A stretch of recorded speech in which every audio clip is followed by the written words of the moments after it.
Section 71. The temporal meaning of Dasein's everydayness. We have given an interpretation of some structures which are essential to Dasein's state of being, and we have done so before exhibiting temporality, but with the aim of leading up to this. Our analysis of the temporality of concern has shown that these structures must be taken back into temporality existentially. At the very start of our analytic, we did not choose as our theme any definite and distinctive possibility of Dasein's existence. Our analytic was oriented rather by the average way of existing, which has nothing conspicuous about it. We called that kind of being in which Dasein maintains itself proximally and for the most part everydayness. What this expression signifies at bottom, when delimited ontologically, remains obscure. At the beginning of our study, moreover, we could not see any way of even making the existential ontological meaning of everydayness a problem. By now, however, some light has been cast on the meaning of Dasein's being as temporality. Can there still be any doubt as to the existential temporal signification of the term everydayness? All the same, we are far removed from an ontological conception of this phenomenon. It even remains questionable whether the explication of temporality, which we have so far carried through, is sufficient to delimit the existential meaning of everydayness. Everydayness manifestly stands for that way of existing in which Dasein maintains itself every day, alle Tage. And yet this every day does not signify the sum of those days which have been allotted to Dasein in its lifetime. Though this every day is not to be understood calendrically, there is still an overtone of some such temporal character in the signification of the everyday, Alltag. But what we have primarily in mind in the expression everydayness is a definite how of existence, by which Dasein is dominated through and through for life, Zeitlebens. In our analyses we have often used the expression proximally and for the most part. Proximally signifies the way in which Dasein is manifest in the with one another of publicness, even if at bottom everydayness is precisely something which, in an existentiel manner, it has surmounted. For the most part signifies the way in which Dasein shows itself for every man, not always, but as a rule. Everydayness means the how in accordance with which Dasein lives unto the day, in den Tag hineinlebt, whether in all its ways of behaving or only in certain ones which have been prescribed by being with one another. To this how there belongs further the comfortableness of the accustomed, even if it forces one to do something burdensome and repugnant. That which will come tomorrow, and this is what everyday concern keeps awaiting, is eternally yesterday's. In everydayness everything is all one and the same, but whatever the day may bring is taken as diversification. Everydayness is determinative for Dasein, even when it has not chosen the they for its hero. These manifold characteristics of everydayness, however, by no means designate it as a mere aspect afforded by Dasein when one looks at the things men do. Everydayness is a way to be, to which of course that which is publicly manifest belongs. But it is more or less familiar to any individual Dasein as a way of existing which it may have as its own, and it is familiar to it through that state of mind which consists of a pallid lack of mood. In everydayness Dasein can undergo dull suffering, sink away in the dullness of it, and evade it by seeking new ways in which its dispersion in its affairs may be further dispersed. In the moment of vision, indeed, and often just for that moment, existence can even gain the mastery over the everyday, but it can never extinguish it.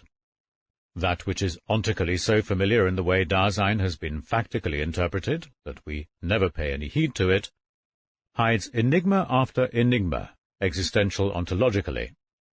The natural horizon for starting the existential analytic of Dasein is only seemingly self-evident. But after the interpretation of temporality which we have given thus far, do we find ourselves in any more promising a situation with regard to delimiting the structure of everydayness existentially? Or does this bewildering phenomenon make the inadequacy of our explication of temporality all too patent? Have we not hitherto been constantly immobilizing Dasein in certain situations, while we have consistently with this been disregarding the fact that in living unto its days, Dasein stretches itself along temporally in the sequence of those days? The it's all one and the same, the accustomed, the like yesterday, so today and tomorrow, and, for the most part, these are not to be grasped without recourse to this temporal stretching along of Dasein. And is it not also a fact of existing Dasein that in spending its time it takes time into its reckoning from day to day, and regulates this reckoning astronomically and calendrically? Only if both Dasein's everyday historizing and the reckoning with time, with which it concerns itself in this historizing, are included in our interpretation of Dasein's temporality, will our orientation be embracing enough to enable us to make a problem of the ontological meaning of everydayness as such. But because at bottom we mean by the term everydayness nothing else than temporality, while temporality is made possible by Dasein's being, an adequate conceptual delimitation of everydayness can succeed only in a framework in which the meaning of being in general and its possible variations are discussed in principle.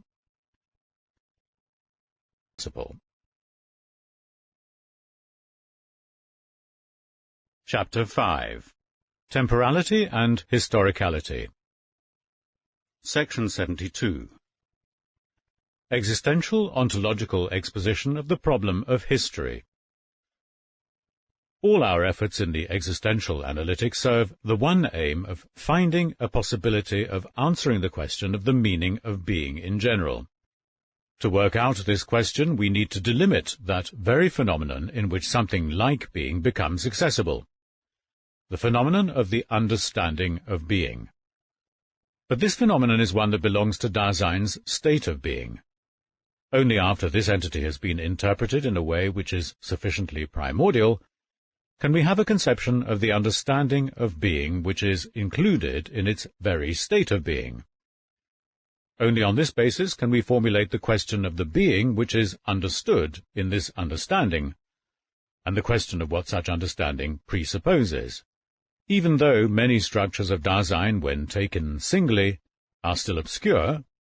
It seems that by casting light upon temporality as the primordial condition for the possibility of care, we have reached the primordial interpretation of Dasein which we require.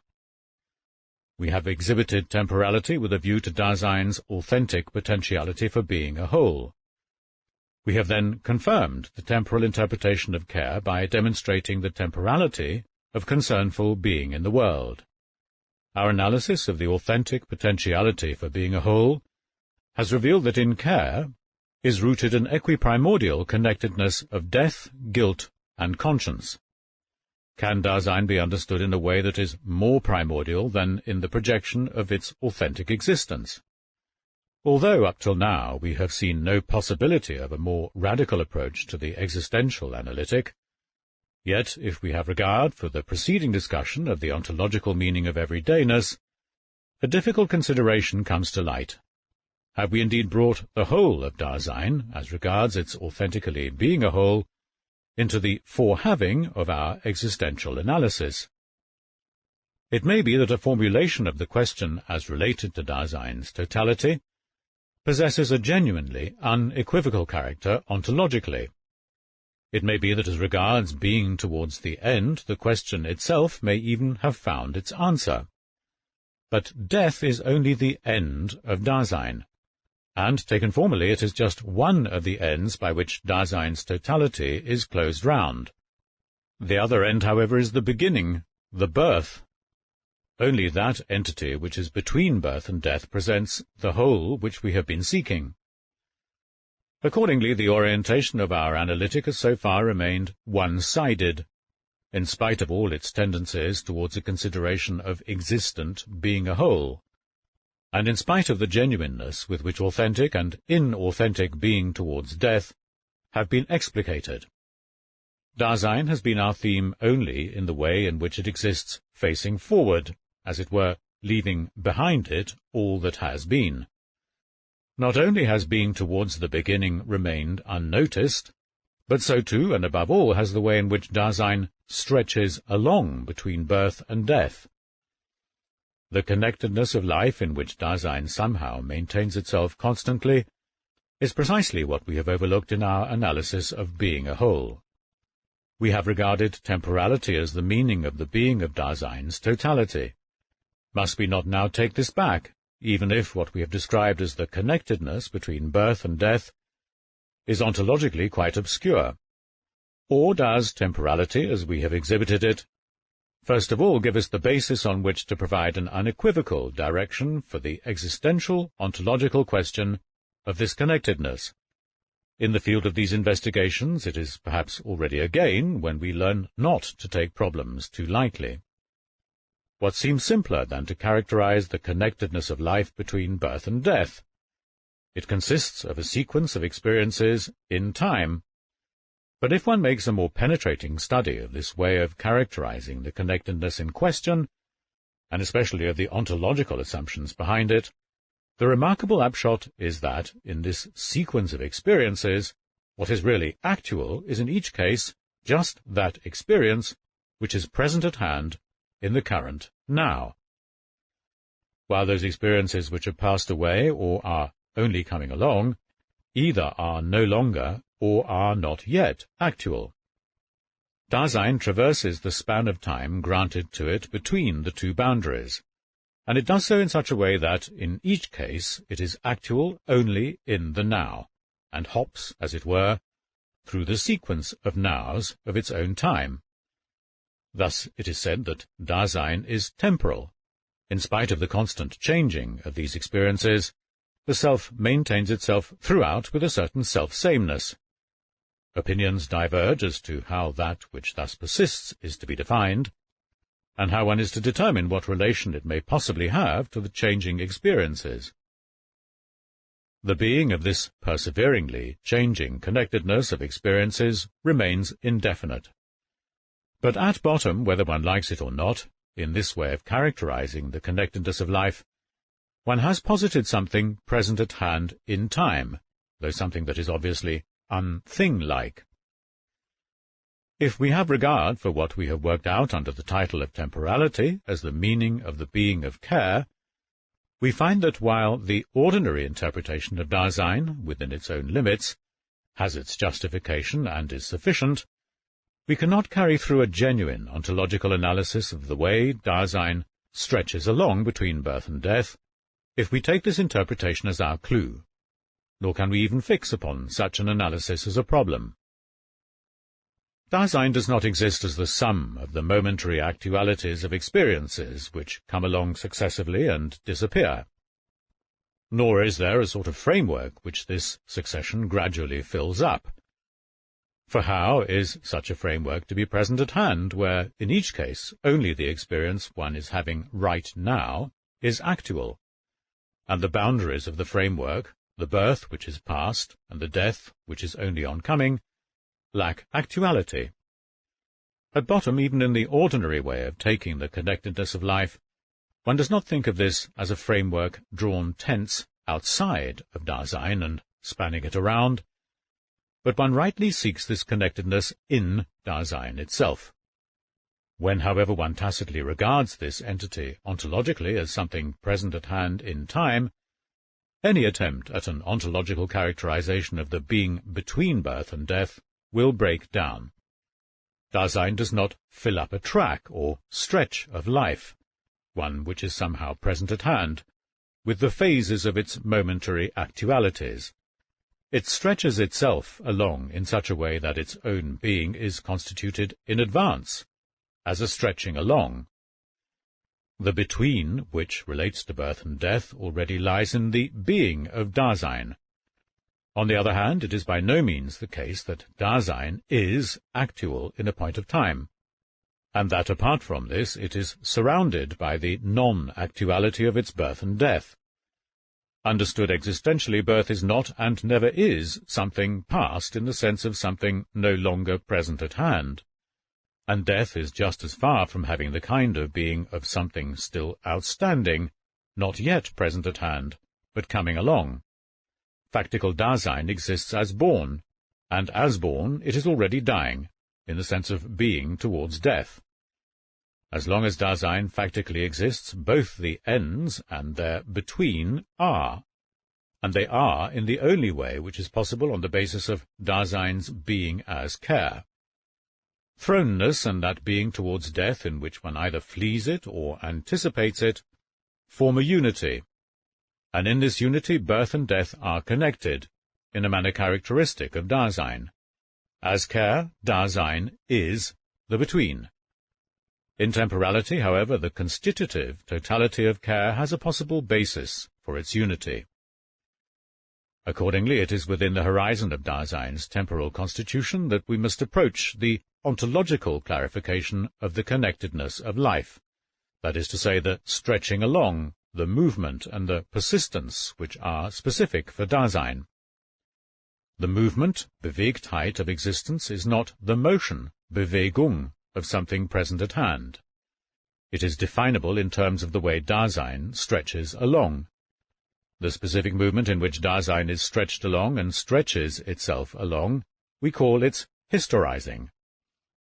The question of Dasein's connectedness is the ontological problem of Dasein's historizing.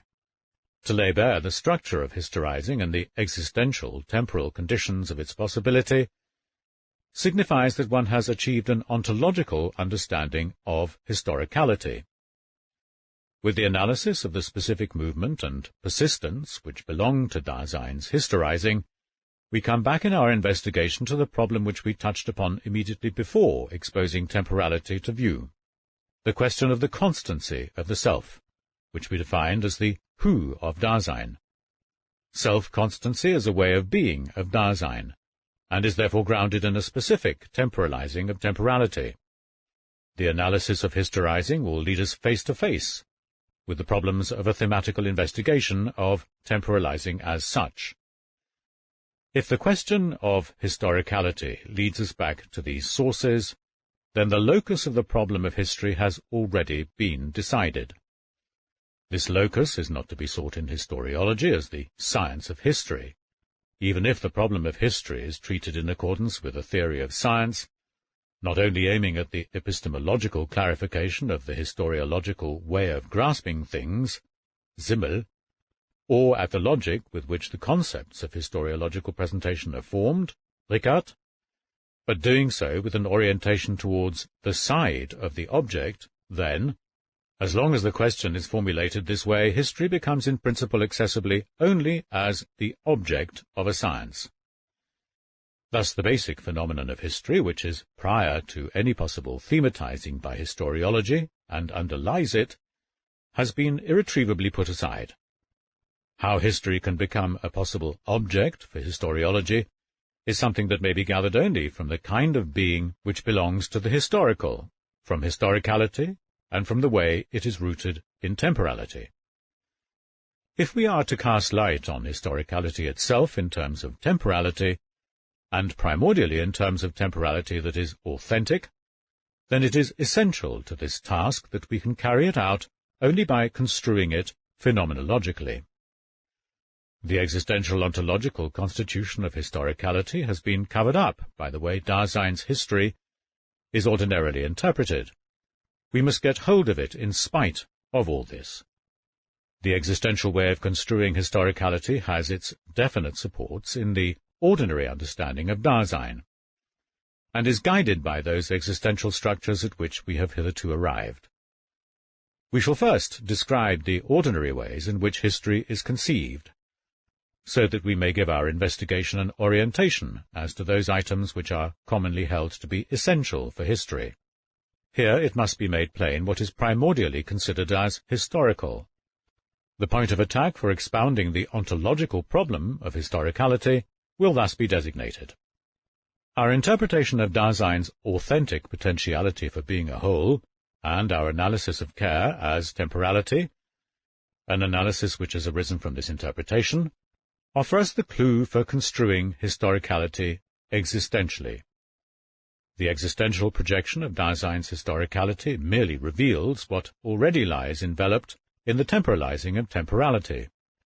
In accordance with the way in which historicality is rooted in care, Dasein exists, in each case, as authentically or inauthentically historical. It becomes plain that Dasein's inauthentic historicality lies in that which, under the title of everydayness, we have looked upon in the existential analytic of Dasein as the horizon that is closest to us.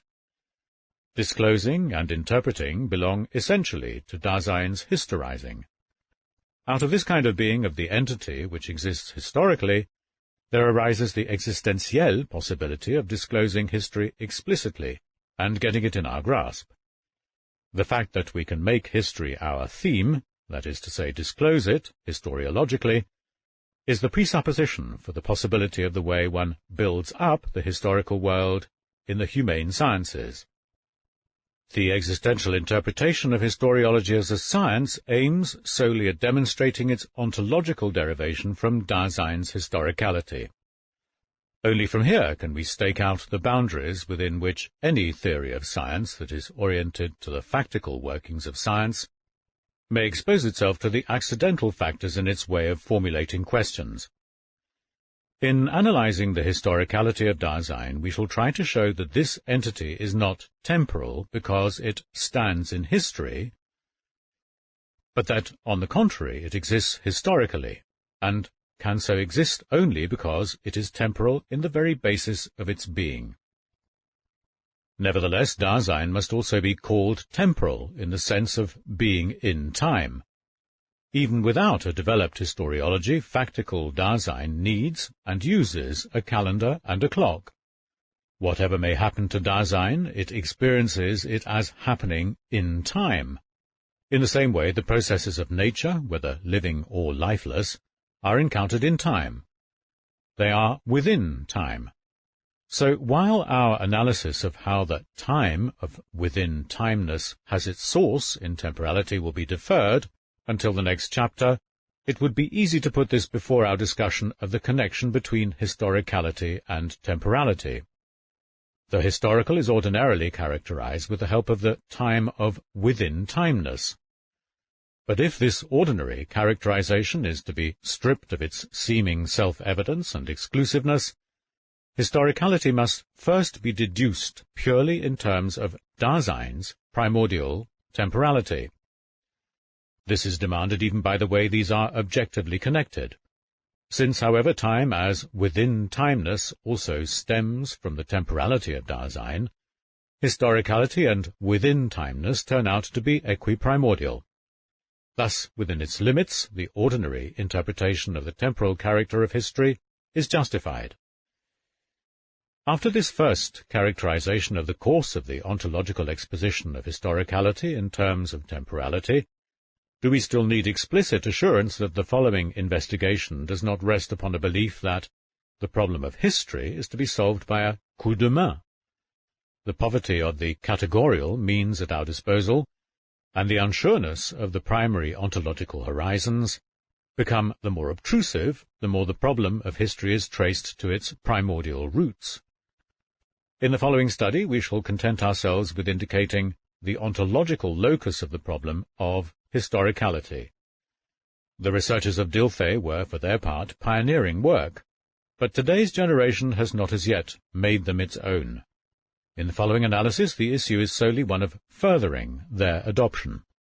Our exposition of the existential problem of historicality, an exposition which is necessarily limited, moreover, in that its goal is one of fundamental ontology, is divided up as follows: the ordinary understanding of history and Dasein's historizing, section 73, the basic constitution of historicality, section 74, Dasein's historicality and world history, section 75, the existential source of historiology and Dasein's historicality, section 76, the connection of the foregoing exposition of the problem of historicality with the researches of Dilthey, and the ideas of Count York, section 77.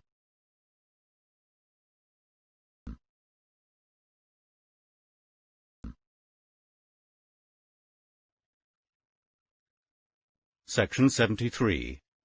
The ordinary understanding of history and Dasein's historizing. Our next aim is to find the right position for attacking the primordial question of the essence of history. That is to say, for construing historicality existentially.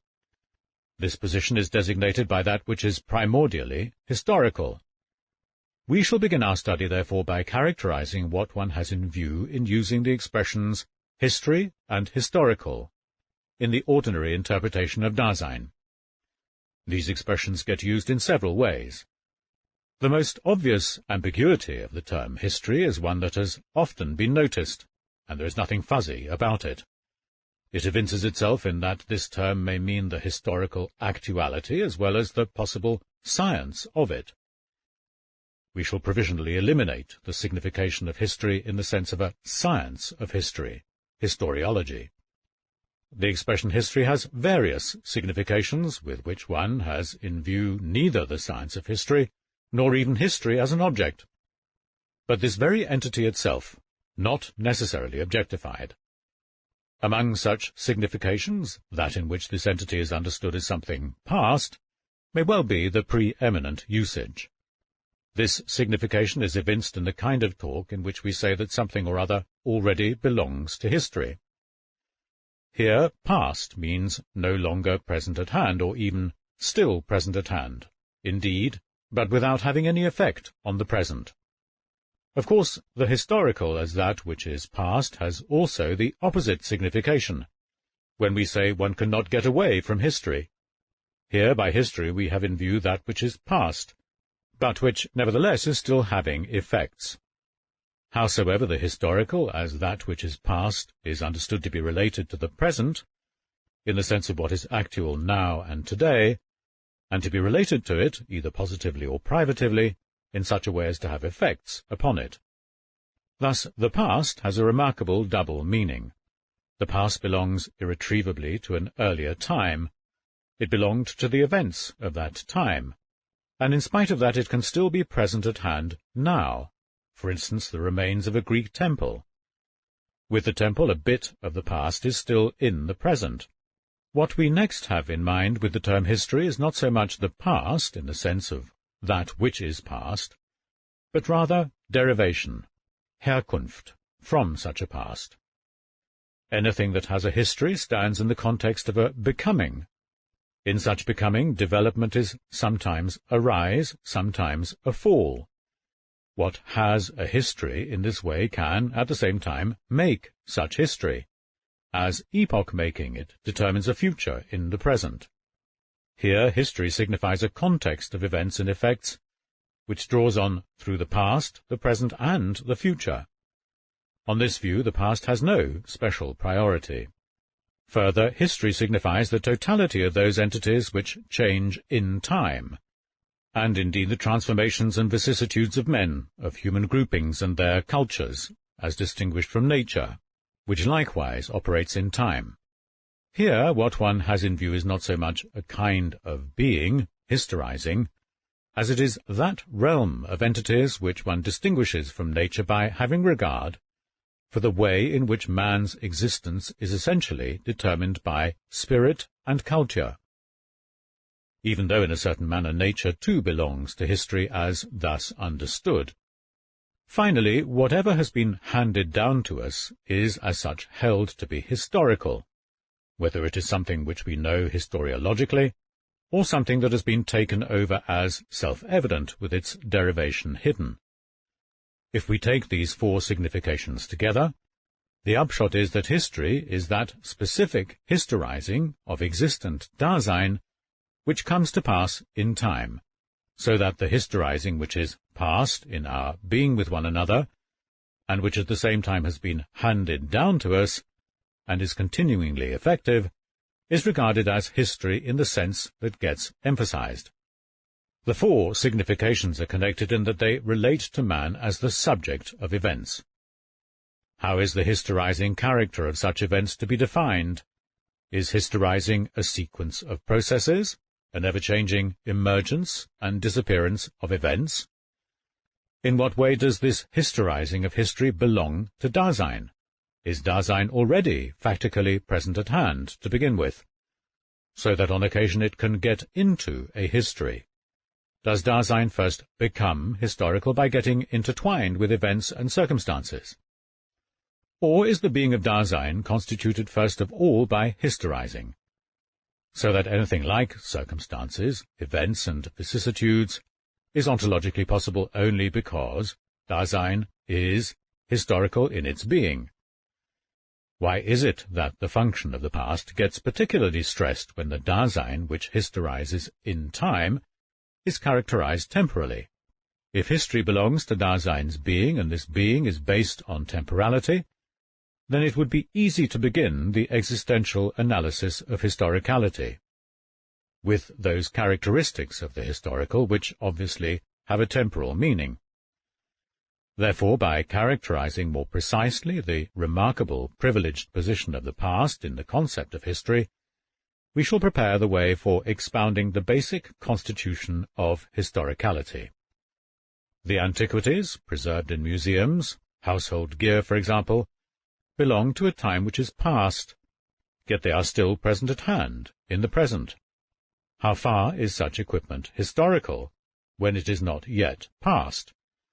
Is it historical, let us say, only because it has become an object of historiological interest, of antiquarian study or national law? But such equipment can be a historiological object only because it is, in itself, somehow historical. We repeat the question: by what right do we call this entity historical, when it is not yet past? Or do these things have in themselves something past, even though they are still present at hand today? Then are these, which are present at hand, still what they were? Manifestly these things have altered. The gear has become fragile or worm-eaten in the course of time. But that specific character of the past which makes it something historical does not lie in this transience, which continues even during the being present at hand of the equipment in the museum. What then is past in this equipment? What were these things which today they are no longer? They are still definite items of equipment for use, but they are out of use. Suppose, however, that they were still in use today, like many a household heirloom. Would they then be not yet historical? All the same, whether they are in use or out of use, they are no longer what they were. What is past? Nothing else than that the world within which they belonged to a context of equipment, and were encountered as ready to hand and used by a concernful Dasein who was in the world. That world is no longer. But what was formerly within the world with respect to that world is still present at hand. As equipment belonging to a world, that which is now still present at hand can belong nevertheless to the past. But what do we signify by saying of a world that it is no longer? A world is only in the manner of existing Dasein, which factically is as being in the world. Thus the historical character of the antiquities that are still preserved is grounded in the past, of that Dasein to whose world they belonged. But according to this, only past Dasein would be historical, not Dasein in the present. However, can Dasein be past at all if we define past as now no longer either present at hand or ready to hand? Manifestly Dasein can never be past, not because Dasein is non-transient, but because it essentially can never be present at hand. Rather, if it is, it exists. A Dasein which no longer exists, however, is not past in the ontologically strict sense. It is rather having been there, dagewesen.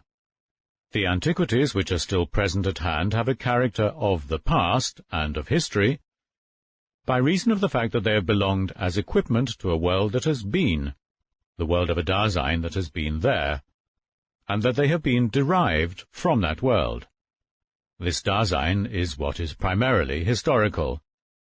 But does Dasein first become historical in that it is no longer there?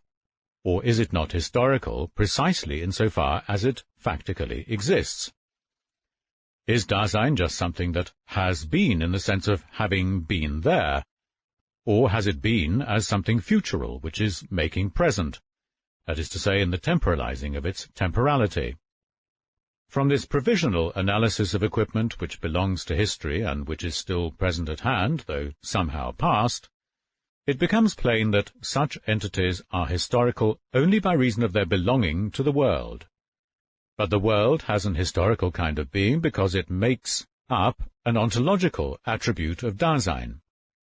It may be shown further that when one designates a time as the past, the meaning of this is not unequivocal, but the past is manifestly distinct from one's having been, with which we have become acquainted as something constitutive for the ecstatical unity of Dasein's temporality.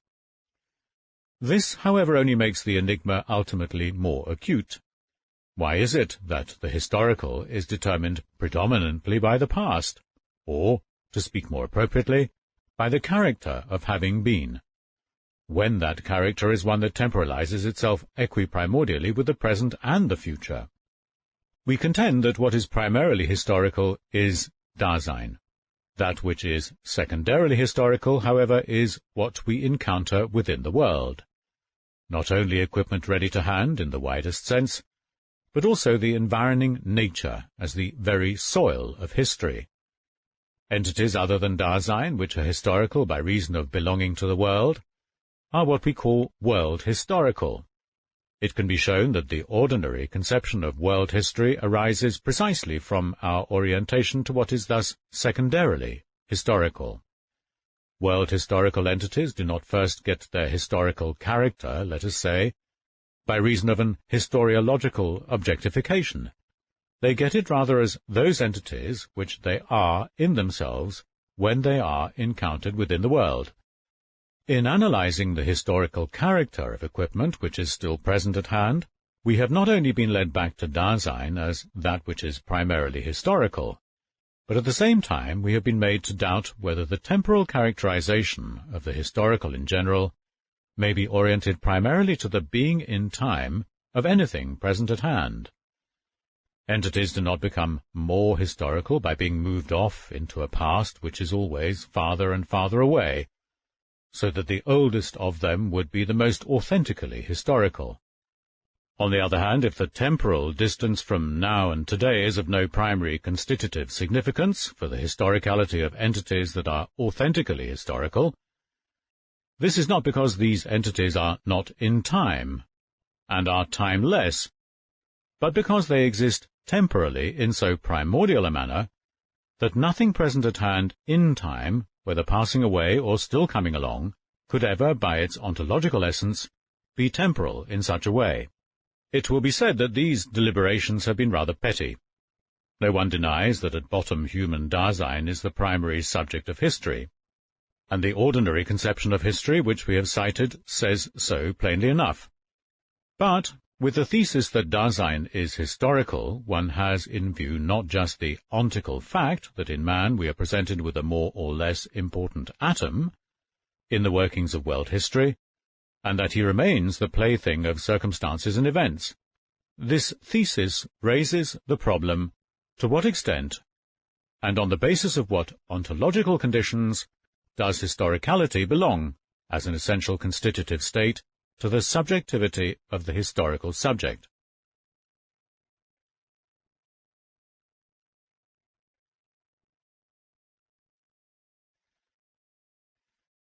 Section 74. The basic constitution of historicality. Dasein factically has its history, and it can have something of the sort because the being of this entity is constituted by historicality. We must now justify this thesis, with the aim of expounding the ontological problem of history as an existential one. The being of Dasein has been defined as care. Care is grounded in temporality. Within the range of temporality, therefore, a kind of historizing which gives existence its definitely historical character must be sought. Thus the interpretation of Dasein's historicality will prove to be at bottom just a more concrete working out of temporality. We first revealed temporality with regard to that way of existing authentically which we characterized as anticipatory resoluteness. How far does this imply an authentic historizing of Dasein? We have defined resoluteness as a projecting of oneself upon one's own being guilty. a projecting which is reticent and ready for anxiety. Resoluteness gains its authenticity as anticipatory resoluteness. In this, Dasein understands itself with regard to its potentiality for being, and it does so in such a manner that it will go right under the eyes of death, in order thus to take over in its own thrownness that entity which it is itself, and to take it over wholly. The resolute taking over of one's factical there signifies at the same time that the situation is one which has been resolved upon. In the existential analysis we could not, in principle, discuss what Dasein factically resolves in any particular case. Our investigation excludes even the existential projection of the factical possibilities of existence. Nevertheless, we must ask whence, in general, Dasein can draw those possibilities upon which it factically projects itself. One's anticipatory projection of oneself on that possibility of existence which is not to be outstripped, on death, guarantees only the totality and authenticity of one's resoluteness. But those possibilities of existence which have been factically disclosed are not to be gathered from death. And this is still less the case when one's anticipation of this possibility does not signify that one is speculating about it, but signifies precisely that one is coming back to one's factical there. Will taking over the thrownness of the self into its world perhaps disclose an horizon from which existence snatches its factical possibilities away? Have we not said in addition that Dasein never comes back behind its thrownness? Before we decide too quickly whether Dasein draws its authentic possibilities of existence from thrownness or not, we must assure ourselves that we have a full conception of thrownness as a basic attribute of care. As thrown, Dasein has indeed been delivered over to itself, and to its potentiality for being, but as being in the world. As thrown, it has been submitted to a world, and exists factically with others. Proximally, and for the most part, the self is lost in the they. It understands itself in terms of those possibilities of existence which circulate in the average, public way of interpreting Dasein today. These possibilities have mostly been made unrecognizable by ambiguity, yet they are well known to us. The authentic, existentiel understanding is so far from extricating itself from the way of interpreting Dasein, which has come down to us, that in each case it is in terms of this interpretation, against it and yet again for it, that any possibility one has chosen is seized upon in one's resolution. The resoluteness in which Dasein comes back to itself, discloses current factical possibilities of authentic existence, and discloses them in terms of the heritage which that resoluteness as thrown takes over. In one's coming back resolutely to one's thrownness, there is hidden a handing down to oneself of the possibilities that have come down to one, but not necessarily as having thus come down. If everything good is a heritage, and the character of goodness lies in making authentic existence possible, then the handing down of a heritage constitutes itself in resoluteness. The more authentically Dasein resolves, and this means that in anticipating death it understands itself unambiguously, in terms of its own most distinctive possibility, the more unequivocally does it choose and find the possibility of its existence, and the less does it do so by accident. Only by the anticipation of death is every accidental and provisional possibility driven out. Only being free for death gives Dasein its goal outright and pushes existence into its finitude. Once one has grasped the finitude of one's existence, it snatches one back from the endless multiplicity of possibilities which offer themselves as closest to one, those of comfortableness, shirking and taking things lightly, and brings Dasein into the simplicity of its fate, Schicksals. This is how we designate Dasein's primordial hysterizing, which lies in authentic resoluteness, and in which Dasein hands itself down to itself, free for death, in a possibility which it has inherited and yet has chosen. Dasein can be reached by the blows of fate only because in the depths of its being is fate in the sense we have described. Existing fatefully in the resoluteness which hands itself down, Dasein has been disclosed as being in the world both for the fortunate circumstances which come its way, and for the cruelty of accidents.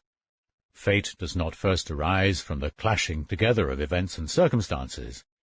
Even one who is irresolute gets driven about by these, more so than one who is chosen, and yet he can have no fate. If Dasein by anticipation lets death become powerful in itself, then as free for death, Dasein understands itself in its own superior power, the power of its finite freedom, so that in this freedom, which is only in its having chosen to make such a choice, it can take over the powerlessness of abandonment to its having done so, and can thus come to have a clear vision for the accidents of the situation that has been disclosed. But if fateful Dasein, as being in the world, exists essentially in being with others, its hysterizing is a co-hysterizing, and is determinative for it as destiny, Geschick. This is how we designate the hysterizing of the community, of a people. Destiny is not something that puts itself together out of individual fates, any more than being with one another can be conceived as the occurring together of several subjects. Our fates have already been guided in advance, in our being with one another in the same world, and in our resoluteness for definite possibilities. Only in communicating and in struggling does the power of destiny become free. Dasein's fateful destiny, in and with its generation, goes to make up the full, authentic hysterizing of Dasein. Fate is that powerless, superior power which puts itself in readiness for adversities, the power of projecting oneself upon one's own being guilty, and of doing so reticently with readiness for anxiety. As such, fate requires, as the ontological condition for its possibility, the state of being of care, that is to say, temporality. Only if death, guilt, conscience, freedom, and finitude reside together equiprimordially in the being of an entity, as they do in care, can that entity exist in the mode of fate. That is to say, only then can it be historical in the very depths of its existence. Only an entity which, in its being, is essentially futural, so that it is free for its death, and can let itself be thrown back upon its factical there, by shattering itself against death, that is to say, only an entity which as futural is equiprimordially in the process of having been, can, by handing down to itself the possibility it has inherited, take over its own throneness, and be in the moment of vision for its time. Only authentic temporality, which is at the same time finite, makes possible something like fate, that is to say, authentic historicality. It is not necessary that in resoluteness one should explicitly know the origin of the possibilities upon which that resoluteness projects itself. It is rather in Dasein's temporality, and there only, that there lies any possibility that the existentielle potentiality for being upon which it projects itself can be gleaned explicitly from the way in which Dasein has been traditionally understood. The resoluteness which comes back to itself and hands itself down then becomes the repetition of a possibility of existence that has come down to us. Repeating is handing down explicitly, that is to say, going back into the possibilities of the Dasein that has been there. The authentic repetition of a possibility of existence that has been, the possibility that Dasein may choose its hero, is grounded existentially in anticipatory resoluteness. For it is in resoluteness that one first chooses the choice which makes one free for the struggle of loyally following in the footsteps of that which can be repeated. But when one has by repetition handed down to oneself a possibility that has been, the Dasein that has been there is not disclosed in order to be actualized over again. The repeating of that which is possible does not bring again, wiederbringen, something that is past. Nor does it bind the present back to that which has already been outstripped. Arising as it does from a resolute projection of oneself, Repetition does not let itself be persuaded of something by what is past, just in order that this, as something which was formerly actual, may recur. Rather, the repetition makes a reciprocative rejoinder to the possibility of that existence which has been there. But when such a rejoinder is made to this possibility in a resolution, it is made in a moment of vision, and as such it is at the same time a disavowal of that which in the today is working itself out as the past. Repetition does not abandon itself to that which is past, nor does it aim at progress. In the moment of vision, authentic existence is indifferent to both these alternatives. We characterize repetition as a mode of that resoluteness which hands itself down, the mode by which Dasein exists explicitly as fate. But if fate constitutes the primordial historicality of Dasein, then history has its essential importance neither in what is past nor in the today, and its connection with what is past, but in that authentic historizing of existence which arises from Dasein's future. As a way of being for Dasein, history has its roots so essentially in the future that death, as that possibility of Dasein which we have already characterized, throws anticipatory existence back upon its factical thrownness, and so for the first time imparts to having been its peculiarly privileged position in the historical.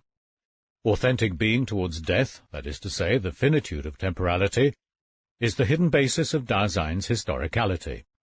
Dasein does not first become historical in repetition, but because it is historical as temporal, it can take itself over in its history by repeating. For this no historiology is as yet needed. Resoluteness implies handing oneself down by anticipation to the there of the moment of vision. And this handing down we call fate. This is also the ground for destiny, by which we understand Dasein's historizing in being with others.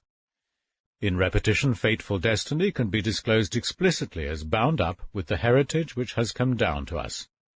By repetition, Dasein first has its own history made manifest.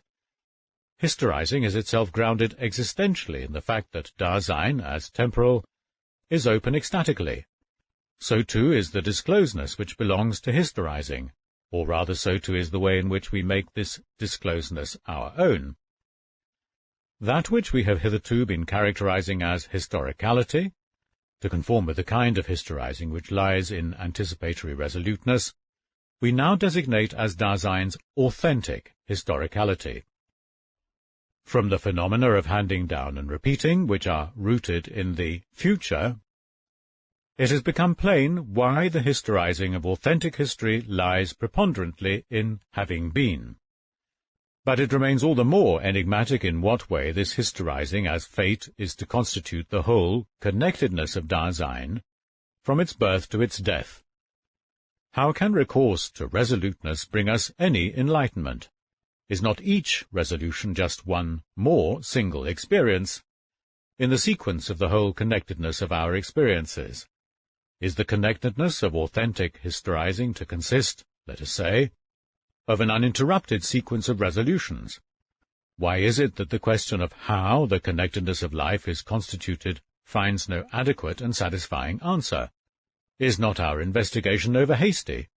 Does it not, in the end, hang too much on the answer, without first having tested the legitimacy of the question? Nothing is so plain from the course of the existential analytic so far as the fact that the ontology of Dasein is always falling back upon the allurements of the way in which being is ordinarily understood.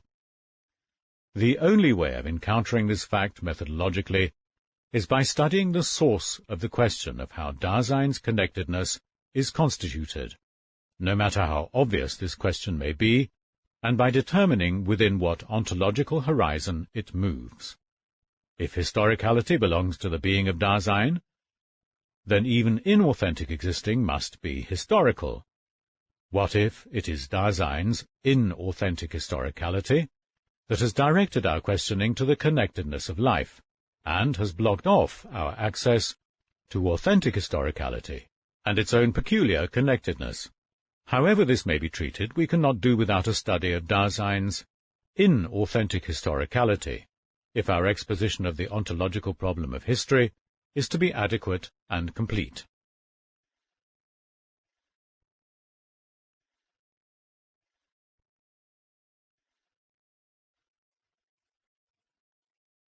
Section 75.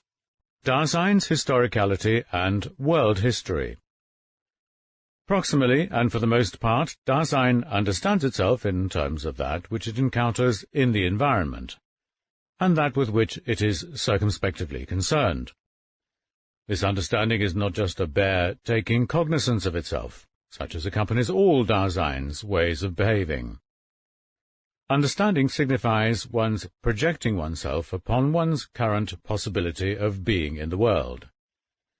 That is to say, it signifies existing as this possibility. Thus, understanding as common sense constitutes even the inauthentic existence of the they. When we are with one another in public, our everyday concern does not encounter just equipment and work. It likewise encounters what is given along with these: affairs, undertakings, incidents, mishaps. The world belongs to everyday trade and traffic as the soil from which they grow, and the arena where they are displayed. When we are with one another in public, the others are encountered in activity of such a kind that one is in the swim with it oneself. One is acquainted with it, discusses it, encourages it, combats it, retains it and forgets it. But one always does so primarily with regard to what is getting done, and what is going to come of it, was herausspringt. We compute the progress which the individual Dasein has made, his stoppages, readjustments, and output, and we do so proximally in terms of that with which he is concerned: its course, its status, its changes, its availability. No matter how trivial it may be to allude to the way in which Dasein is understood in everyday common sense, ontologically this understanding is by no means transparent. But in that case, why should not Dasein's connectedness be defined in terms of what it is concerned with, and what it experiences? Do not equipment and work and everything which Dasein dwells alongside belong to history too? If not, is the historizing of history just the isolated running off of streams of experience in individual subjects? Indeed, history is neither the connectedness of motions in the alterations of objects, nor a free-floating sequence of experiences which subjects have had. Does the historizing of history then pertain to the way subject and object are linked together? Even if one assigns, zuweist, historizing to the subject-object relation, we then have to ask what kind of being belongs to this linkage as such, if this is what basically historizes. The thesis of Dasein's historicality does not say that the worldless subject is historical, but that what is historical is the entity that exists as being in the world. The historizing of history is the historizing of being in the world. Dasein's historicality is essentially the historicality of the world, which, on the basis of ecstatico-horizontal temporality, belongs to the temporalizing of that temporality. Insofar as Dasein exists, factically it already encounters that which has been discovered within the world. With the existence of historical being in the world, what is ready to hand and what is present at hand have already, in every case, been incorporated into the history of the world. Equipment and work, for instance, books, have their fates, buildings and institutions have their history, and even nature is historical. It is not historical, to be sure, insofar as we speak of natural history, but nature is historical as a countryside, as an area that has been colonized or exploited, as a battlefield or as the site of a cult. These entities within the world are historical as such, and their history does not signify something external which merely accompanies the inner history of the soul. We call such entities the world historical. Here we must notice that the expression world history, which we have chosen, and which is here understood ontologically, has a double signification. The expression signifies, for one thing, the historizing of the world in its essential, existent unity with Dasein. At the same time, we have here in view the historizing within the world of what is ready to hand and present at hand, insofar as entities within the world are, in every case, discovered with the factically existent world. The historical world is factical only as the world of entities within the world. That which happens with equipment and work, as such, has its own character of movement, and this character has been completely obscure up until now. When, for instance, a ring gets handed over to someone and worn, this is a kind of being in which it does not simply suffer changes of location. The movement of historizing in which something happens to something is not to be grasped in terms of motion as change of location. This holds for all world historical processes and events, and even in a certain manner for natural catastrophes. Quite apart from the fact that if we were to follow up the problem of the ontological structure of world historical historizing, we would necessarily be transgressing the limits of our theme, we can refrain from this all the more because the very aim of this exposition is to lead us face to face with the ontological enigma of the movement of historizing in general. We need only delimit that phenomenal range, which we necessarily must also have in view ontologically, when we talk of Dasein's historicality. The transcendence of the world has a temporal foundation, and by reason of this the world historical is, in every case, already, objectively, there, in the historizing of existing being in the world, without being grasped historiologically.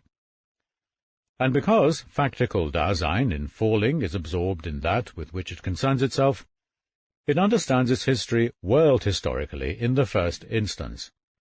And because, further, the ordinary understanding of being understands being as presence at hand without further differentiation, the being of the world historical is experienced and interpreted in the sense of something present at hand, which comes along, has presence, and then disappears. And finally, because the meaning of being in general is held to be something simply self-evident, the question about the kind of being of the world historical and about the movement of historizing in general has really just the barren circumstantiality of a verbal sophistry. Everyday Dasein has been dispersed into the many kinds of things which daily come to pass. The opportunities and circumstances which concern keeps tactically awaiting an advance have fate as their outcome. In terms of that with which inauthentically existing Dasein concerns itself, it first computes its history. In so doing it is driven about by its affairs. So if it wants to come to itself, it must first pull itself together from the dispersion and disconnectedness of the very things that have come to pass. And because of this, it is only then that there at last arises from the horizon of the understanding which belongs to inauthentic historicality the question of how one is to establish a connectedness of Dasein, if one does so in the sense of experiences of a subject, experiences which are also present at hand. The possibility that this horizon for the question should be the dominant one is grounded in the irresoluteness which goes to make up the essence of the self's inconstancy. We have thus pointed out the source of the question of the connectedness of Dasein in the sense of the unity with which experiences are linked together between birth and death. At the same time, the origin of this question betrays that it is an inappropriate one if we are aiming at a primordial existential interpretation of Dasein's totality of historizing. On the other hand, despite the predominance of this natural horizon for such questions, it becomes explicable why Dasein's authentic historicality, fate and repetition, looks as if it, least of all, could supply the phenomenal basis for bringing into the shape of an ontologically grounded problem what is at bottom intended in the question of the connectedness of life. This question does not ask how Dasein gains such a unity of connectedness that the sequence of experiences, which has ensued and is still ensuing, can subsequently be linked together. It asks rather in which of its own kinds of being Dasein loses itself in such a manner that it must, as it were, only subsequently pull itself together out of its dispersal, and think up for itself a unity in which that together is embraced. Our lostness in the they and in the world historical has earlier been revealed as a fleeing in the face of death. Such fleeing makes manifest that being towards death is a basic attribute of care. Anticipatory resoluteness brings this being towards death into authentic existence. The historizing of this resoluteness, however, is the repetition of the heritage of possibilities by handing these down to oneself in anticipation, and we have interpreted this historizing as authentic historicality. Is perhaps the whole of existence stretched along in this historicality in a way which is primordial and not lost, and which has no need of connectedness? The self's resoluteness against the inconstancy of distraction is in itself a steadiness which has been stretched along, the steadiness with which Dasein as fate incorporates into its existence birth and death and there between, and holds them as thus incorporated, so that in such constancy Dasein is indeed in a moment of vision for what is world historical in its current situation. In the fateful repetition of possibilities that have been, Dasein brings itself back immediately, that is to say, in a way that is temporally ecstatical, to what already has been before it. But when its heritage is thus handed down to itself, its birth is caught up into its existence in coming back from the possibility of death, the possibility which is not to be outstripped, if only so that this existence may accept the thrownness of its own there in a way which is more free from illusion. Resoluteness constitutes the loyalty of existence to its own self. As resoluteness which is ready for anxiety, this loyalty is at the same time a possible way of revering the sole authority which a free existing can have, of revering the repeatable possibilities of existence. Resoluteness would be misunderstood ontologically if one were to suppose that it would be actual as experience only as long as the act of resolving lasts. In resoluteness lies the existentielle constancy which, by its very essence, has already anticipated, vorweggenommen, every possible moment of vision that may arise from it. As fate, resoluteness is freedom to give up some definite resolution, and to give it up in accordance with the demands of some possible situation or other. The steadiness of existence is not interrupted thereby, but confirmed in the moment of vision. This steadiness is not first formed either through or by the adjoining of moments one to another, but these arise from the temporality of that repetition which is futurally in the process of having been, a temporality which has already been stretched along. In inauthentic historicality, on the other hand, the way in which fate has been primordially stretched along has been hidden. With the inconstancy of the they-self, Dasein makes present its today.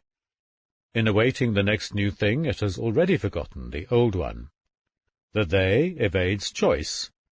Blind for possibilities, it cannot repeat what has been, but only retains and receives the actual that is left over, the world historical that has been, the leavings, and the information about them that is present at hand.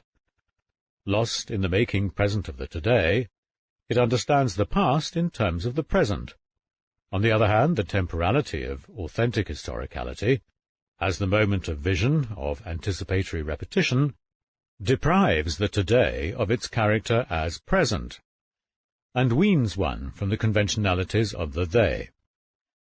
When, however, one's existence is inauthentically historical, it is loaded down with the legacy of a past which has become unrecognizable, and it seeks the modern. But when historicality is authentic, it understands history as the recurrence of the possible, and knows that a possibility will recur only if existence is open for it fatefully, in a moment of vision, in resolute repetition. The existential interpretation of Dasein's historicality is constantly getting eclipsed unawares. The obscurities are all the harder to dispel when we have not disentangled the possible dimensions of the appropriate inquiry, and when everything is haunted by the enigma of being, and, as has now been made plain, by that of motion. Nevertheless, we may venture a projection of the ontological genesis of historiology as a science in terms of Dasein's historicality. This projection will serve to prepare us for the clarification of the task of destroying the history of philosophy historiologically, a clarification which is to be accomplished in what follows.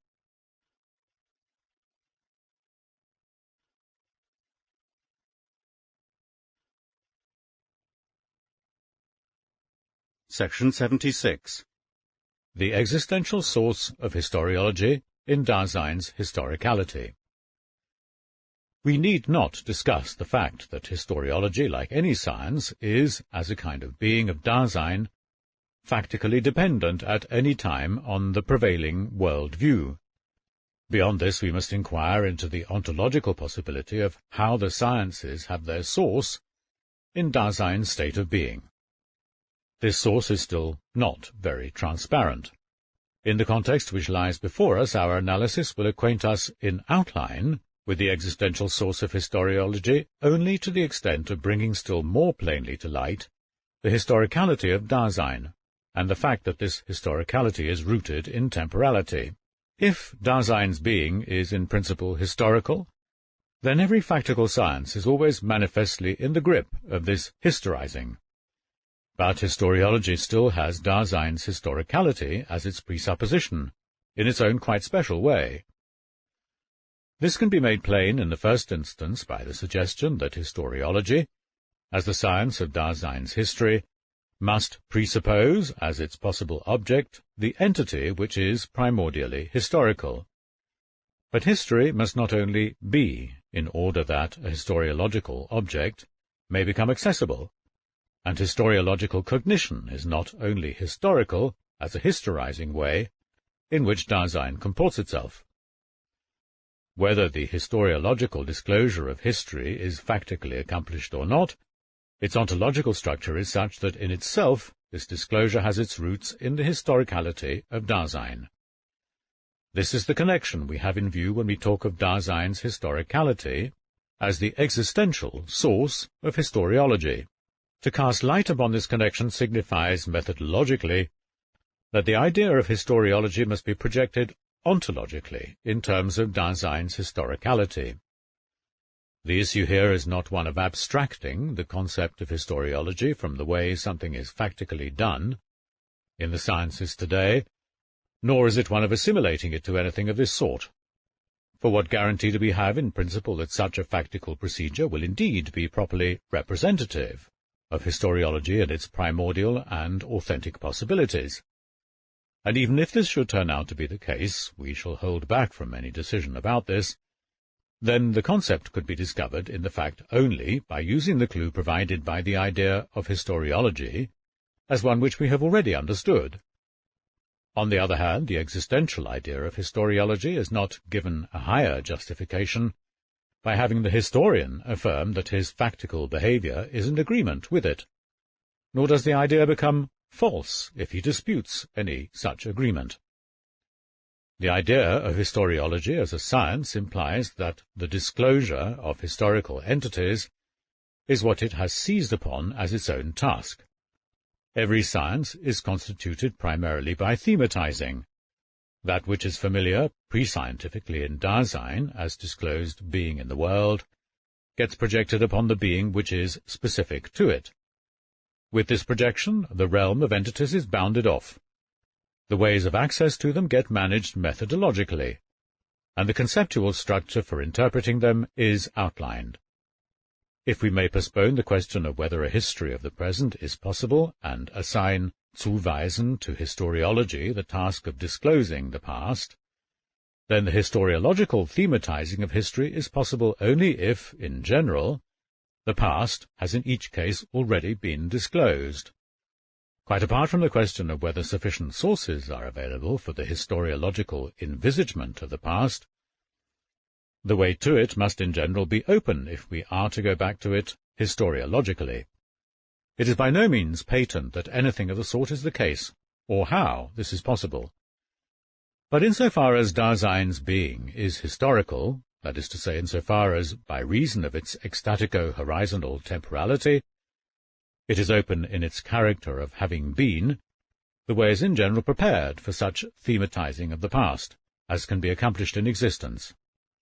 And because Dasein, and only Dasein, is primordially historical, that which historiological thematizing presents as a possible object for research must have the kind of being of Dasein which has been there. Along with any factical Dasein as being in the world, there is also, in each case, world history. If Dasein is there no longer, then the world too is something that has been there.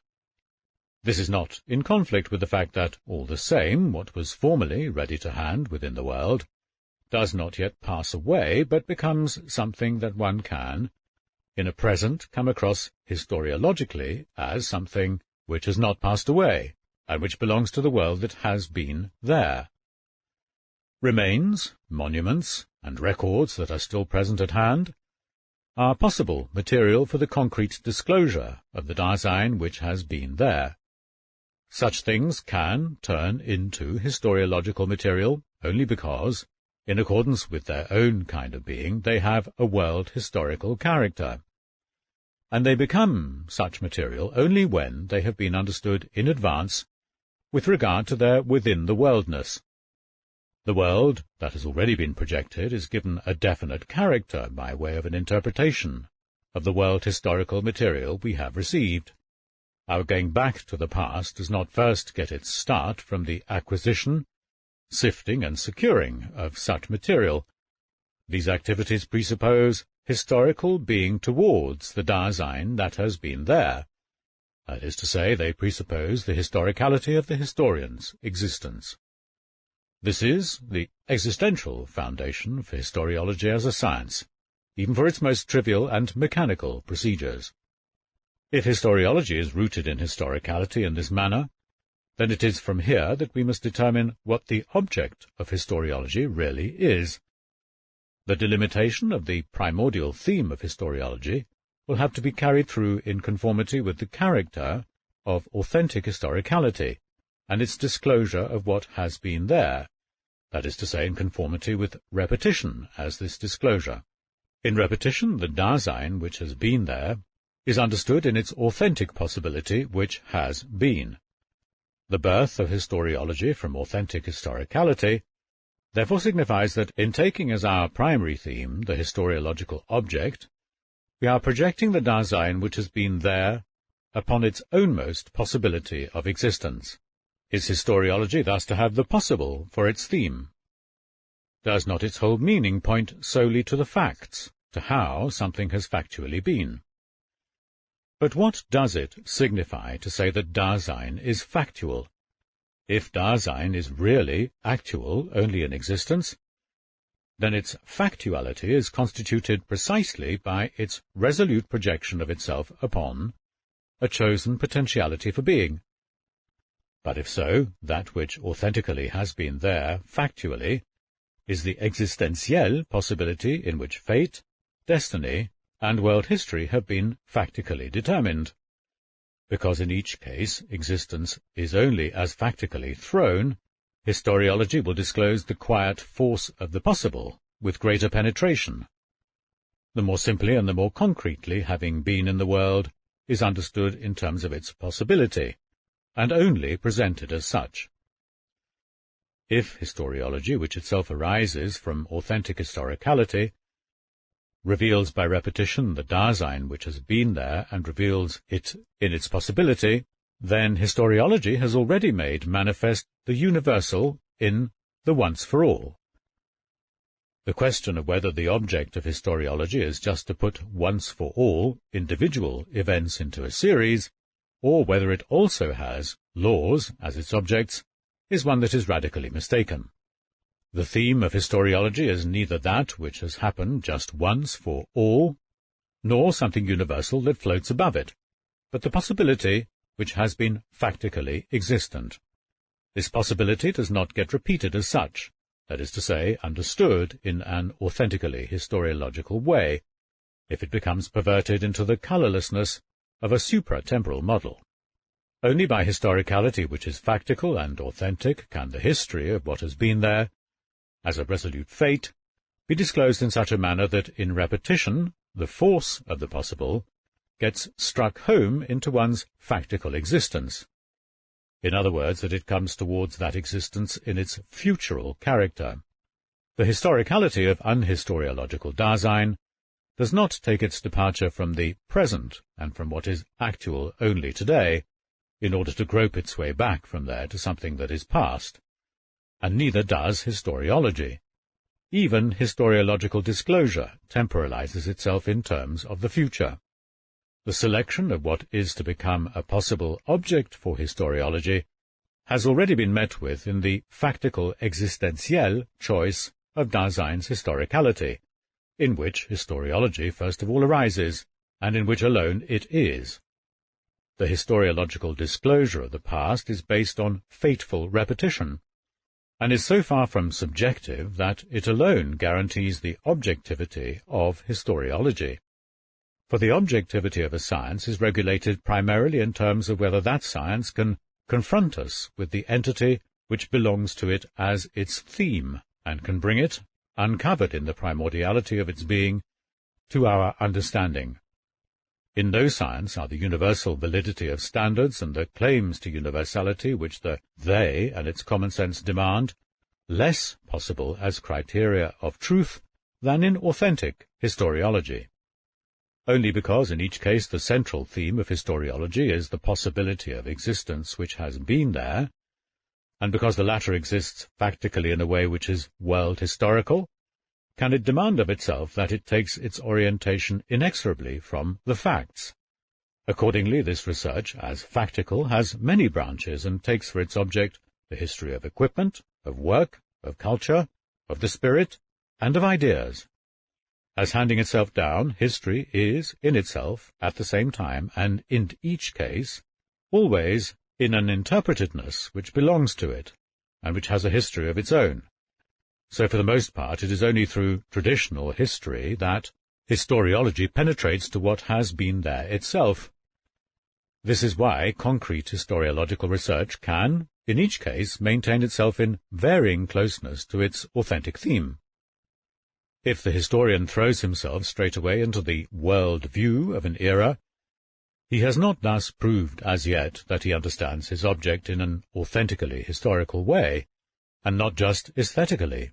And on the other hand, the existence of a historian who only edits sources may be characterized by historicality which is authentic.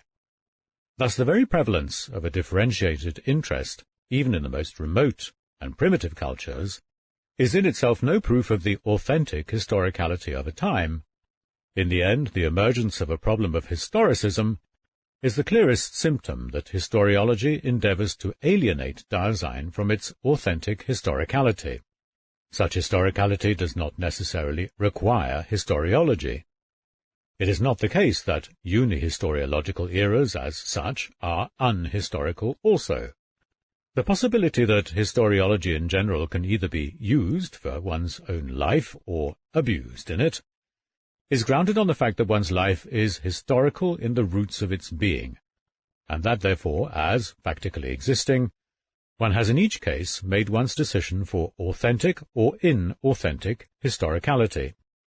Nietzsche recognized what was essential as to the use and abuse of historiology for life in the second of his studies, Out of Season, 1874, and said it unequivocally and penetratingly.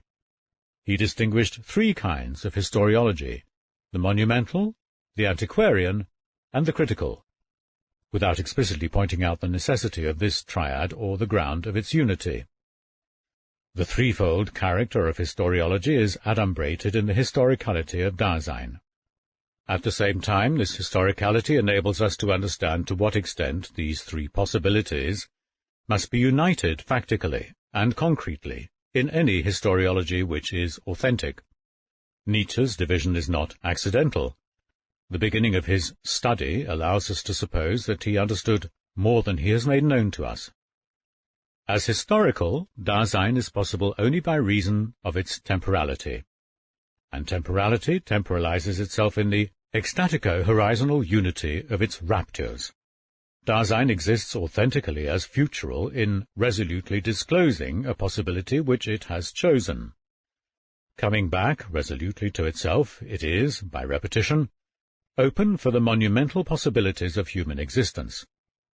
The historiology which arises from such historicality is monumental, as in the process of having been, Dasein has been delivered over to its thrownness.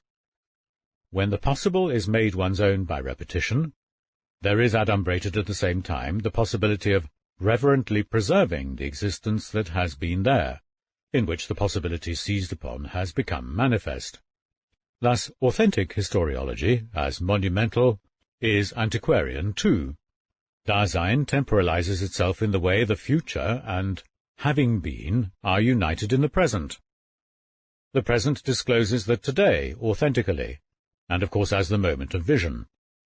But insofar as this today has been interpreted in terms of understanding a possibility of existence which has been seized upon, an understanding which is repetitive in a futural manner, authentic historiology becomes a way in which the today gets deprived of its character as present. In other words, it becomes a way of painfully detaching oneself from the falling publicness of the today. As authentic, the historiology which is both monumental and antiquarian is necessarily a critique of the present. Authentic historicality is the foundation for the possibility of uniting these three ways of historiology. But the ground on which authentic historiology is founded is temporality, as the existential meaning of the being of care.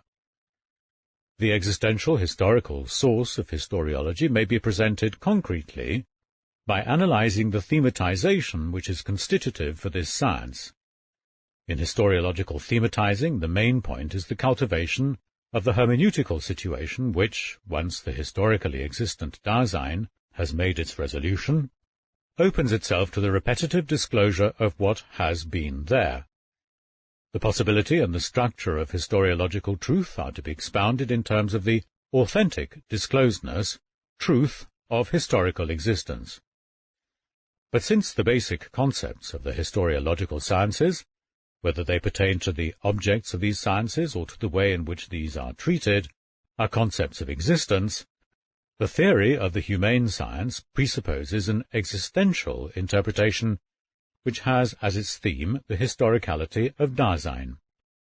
Such an interpretation is the constant goal to which the researches of Wilhelm Dilthey seek to bring us closer, and which gets illumined in a more penetrating fashion by the ideas of Count Jörg von Wartenburg.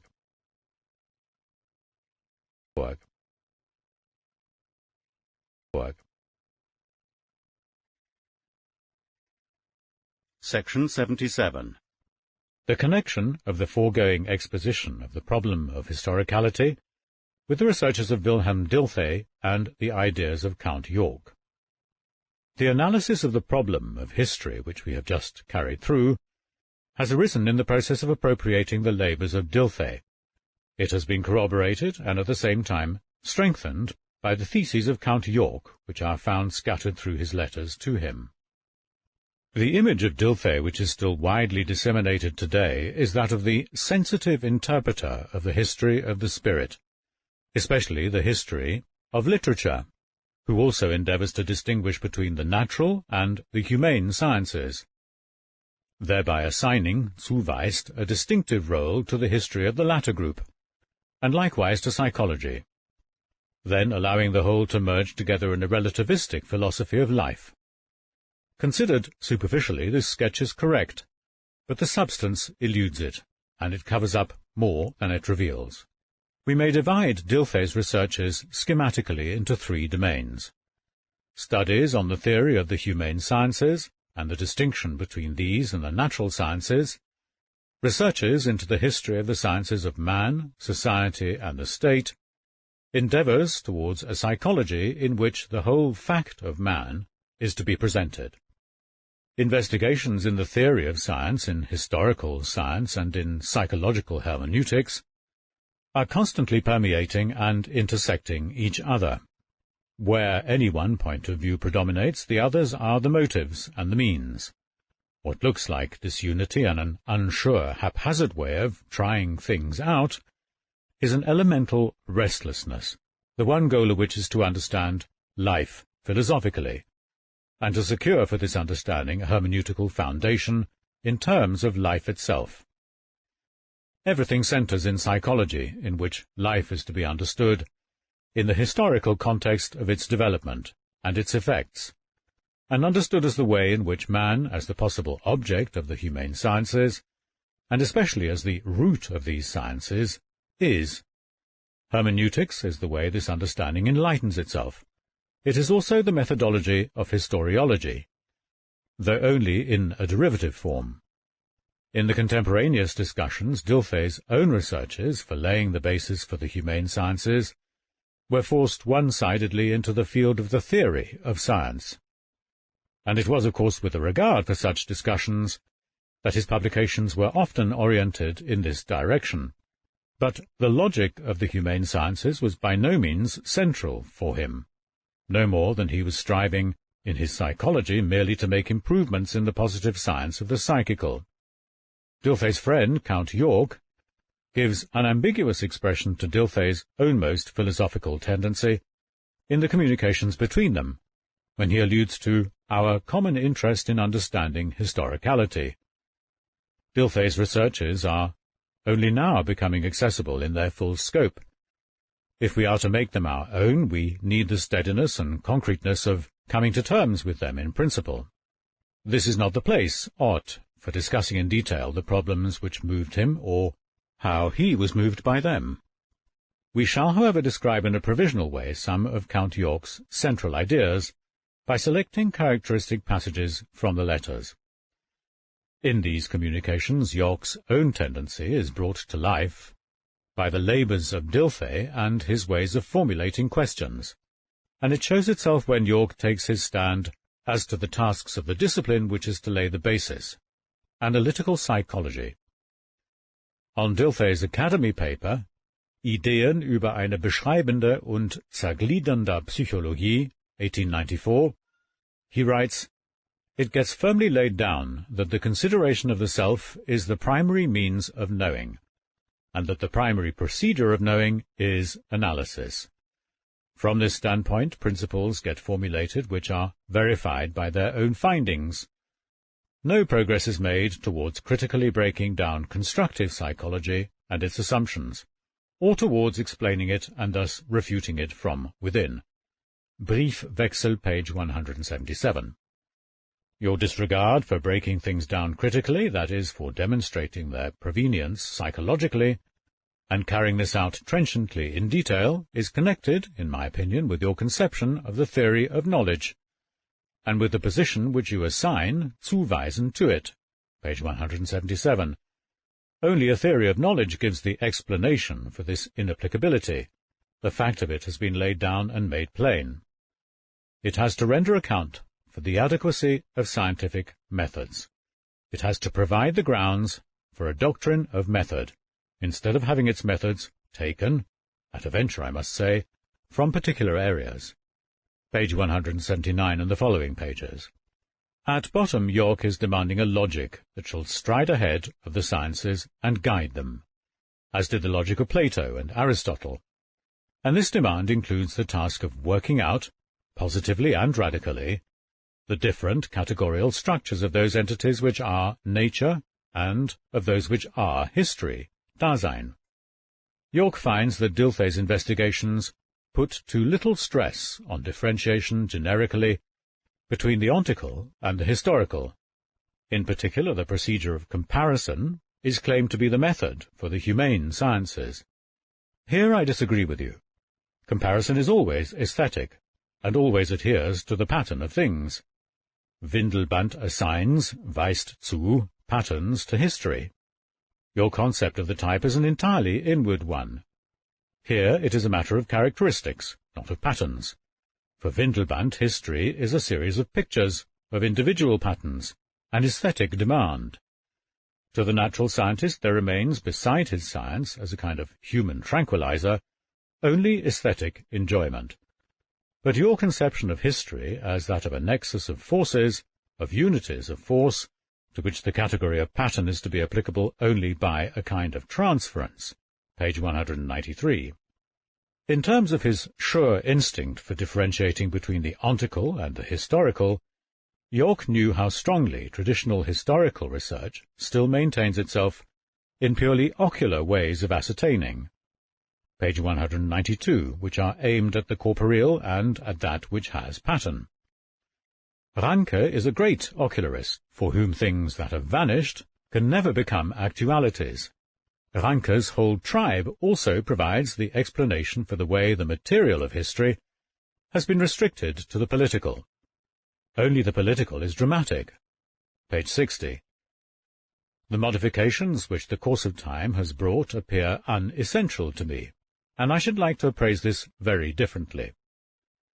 For instance, I regard the so-called historical school as a mere side stream within the same riverbed, and as representing only one branch of an old and thoroughgoing opposition. The name is somewhat deceptive. That school was by no means a historical one, but an antiquarian one, construing things aesthetically, while the great dominating activity was one of mechanical construction. Hence what it contributed methodologically to the method of rationality was only a general feeling, page 68 and the following pages. The genuine philologus, he conceives of history as a cabinet of antiquities, where nothing is palpable, whither one has been guided only by a living psychical transposition. These gentlemen never come. At heart they are natural scientists, and they become skeptics all the more because experimentation is lacking. We must keep wholly aloof from all such rubbish, for instance, as how often Plato was in Magna Graecia or Syracuse. On this nothing vital depends. This superficial affectation, which I have seen through critically, winds up at last with a big question mark, and is put to shame by the great realities of Homer, Plato, and the New Testament. Everything that is actually real becomes a mere phantom when one considers it as a thing in itself, when it does not get experienced. Page 61. These scientists stand over against the powers of the times like the over-refined French society of the Revolutionary period. Here, as there, formalism, the cult of the form, the defining of relationship is the last word in wisdom. Naturally, thought which runs in this direction has its own history, which I suppose is still unwritten. The groundlessness of such thinking and of any belief in it, and such thinking epistemologically considered is a metaphysical attitude, is a historical product, page 39. It seems to me that the groundswells evoked by the principle of eccentricity, which led to a new era more than 400 years ago, have become exceedingly broad and flat, that our knowledge has progressed to the point of cancelling itself out, that man has withdrawn so far from himself that he no longer sees himself at all. The modern man, that is to say the post-Renaissance man, is ready for burial, page 83. On the other hand, all history that is truly alive and not just reflecting a tinge of life is a critique, page 19. But historical knowledge is, for the best part, knowledge of the hidden sources, page 109. With history, what makes a spectacle and catches the eye is not the main thing. The nerves are invisible just as the essentials in general are invisible.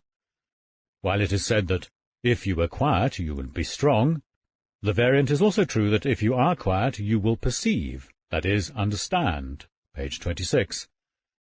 And then I enjoy the quietude of soliloquizing and communing with the spirit of history.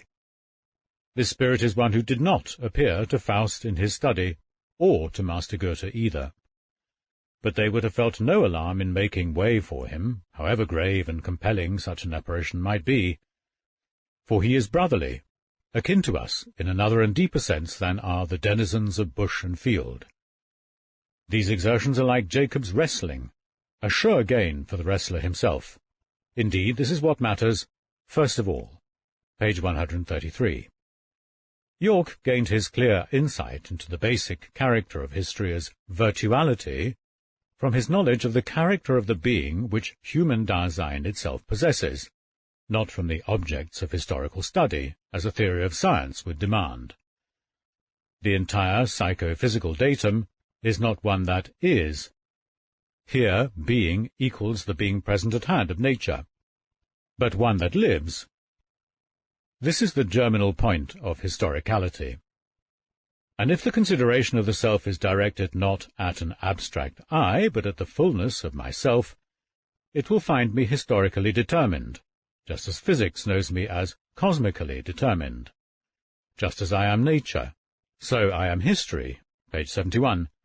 And Yorke, who saw through all bogus defining of relationships and groundless relativisms, did not hesitate to draw the final conclusion from his insight into the historicality of Dasein. But on the other hand, in view of the inward historicality of self-consciousness, a systematic that is divorced from history is methodologically inadequate. Just as physiology cannot be studied in abstraction from physics, neither can philosophy from historicality, especially if it is a critical philosophy. Behavior and historicality are like breathing and atmospheric pressure, and, this may sound rather paradoxical, it seems to me methodologically like a residue from metaphysics not to historicize one's philosophizing, page 69. Because to philosophize is to live. There is, in my opinion, do not be alarmed, a philosophy of history. But who would be able to write it? Certainly it is not the sort of thing it has hitherto been taken to be, or the sort that has so far been attempted. You have declared yourself incontrovertibly against all that. Up till now, the question has been formulated in a way which is false, even impossible. But this is not the only way of formulating it. Thus there is no longer any actual philosophizing which would not be historical. The separation between systematic philosophy and historical presentation is essentially incorrect, page 251. That a science can become practical is now, of course, the real basis for its justification. But the mathematical praxis is not the only one. The practical aim of our standpoint is one that is pedagogical, in the broadest and deepest sense of the word. Such an aim is the soul of all true philosophy, and the truth of Plato and Aristotle, page 42 and the following pages. You know my views on the possibility of ethics as a science. In spite of that, this can always be done a little better. For whom are such books really written? Registries about registries. The only thing worthy of notice is what drives them to come from physics to ethics, page 73.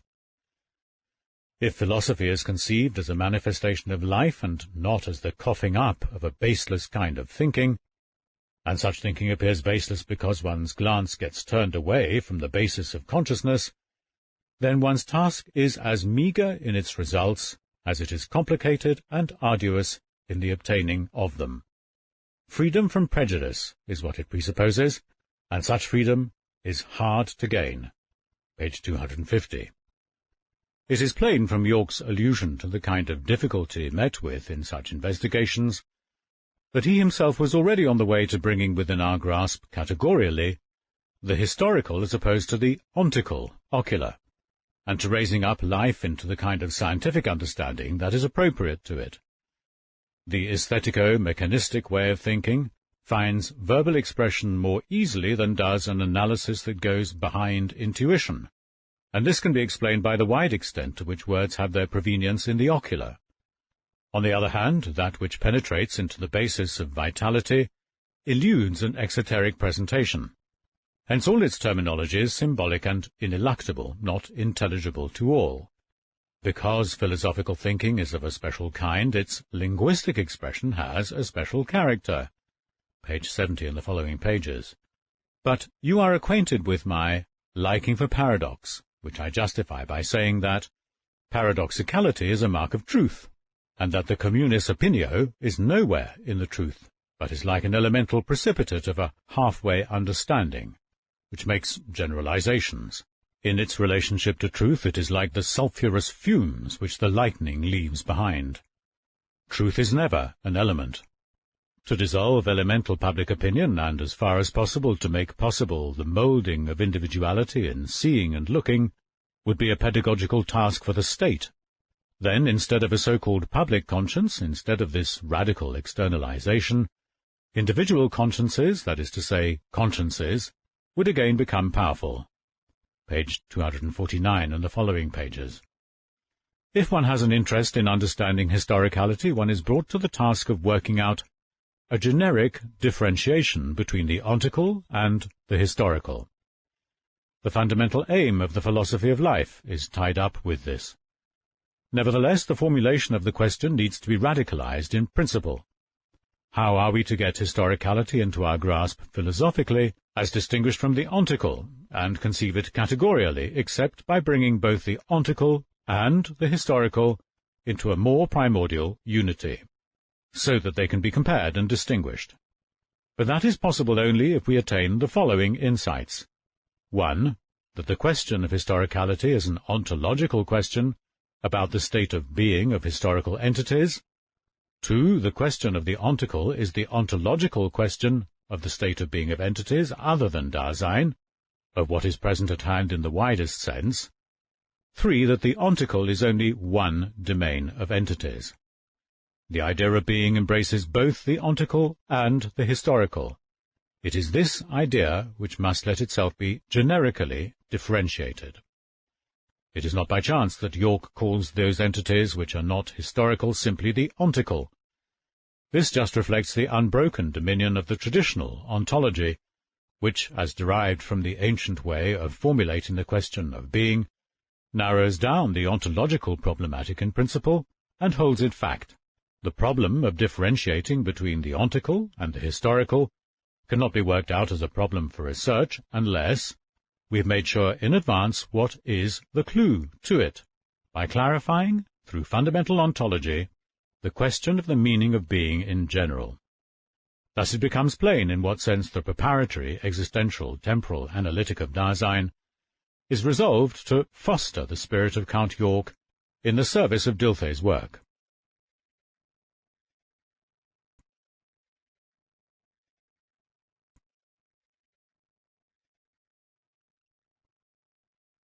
Chapter 6. Temporality and within-timeness as the source of the ordinary conception of time. Section 78. The incompleteness of the foregoing temporal analysis of Dasein. To demonstrate that temporality is constitutive for Dasein's being, and how it is thus constitutive, we have shown that historicality, as a state of being which belongs to existence, is at bottom temporality.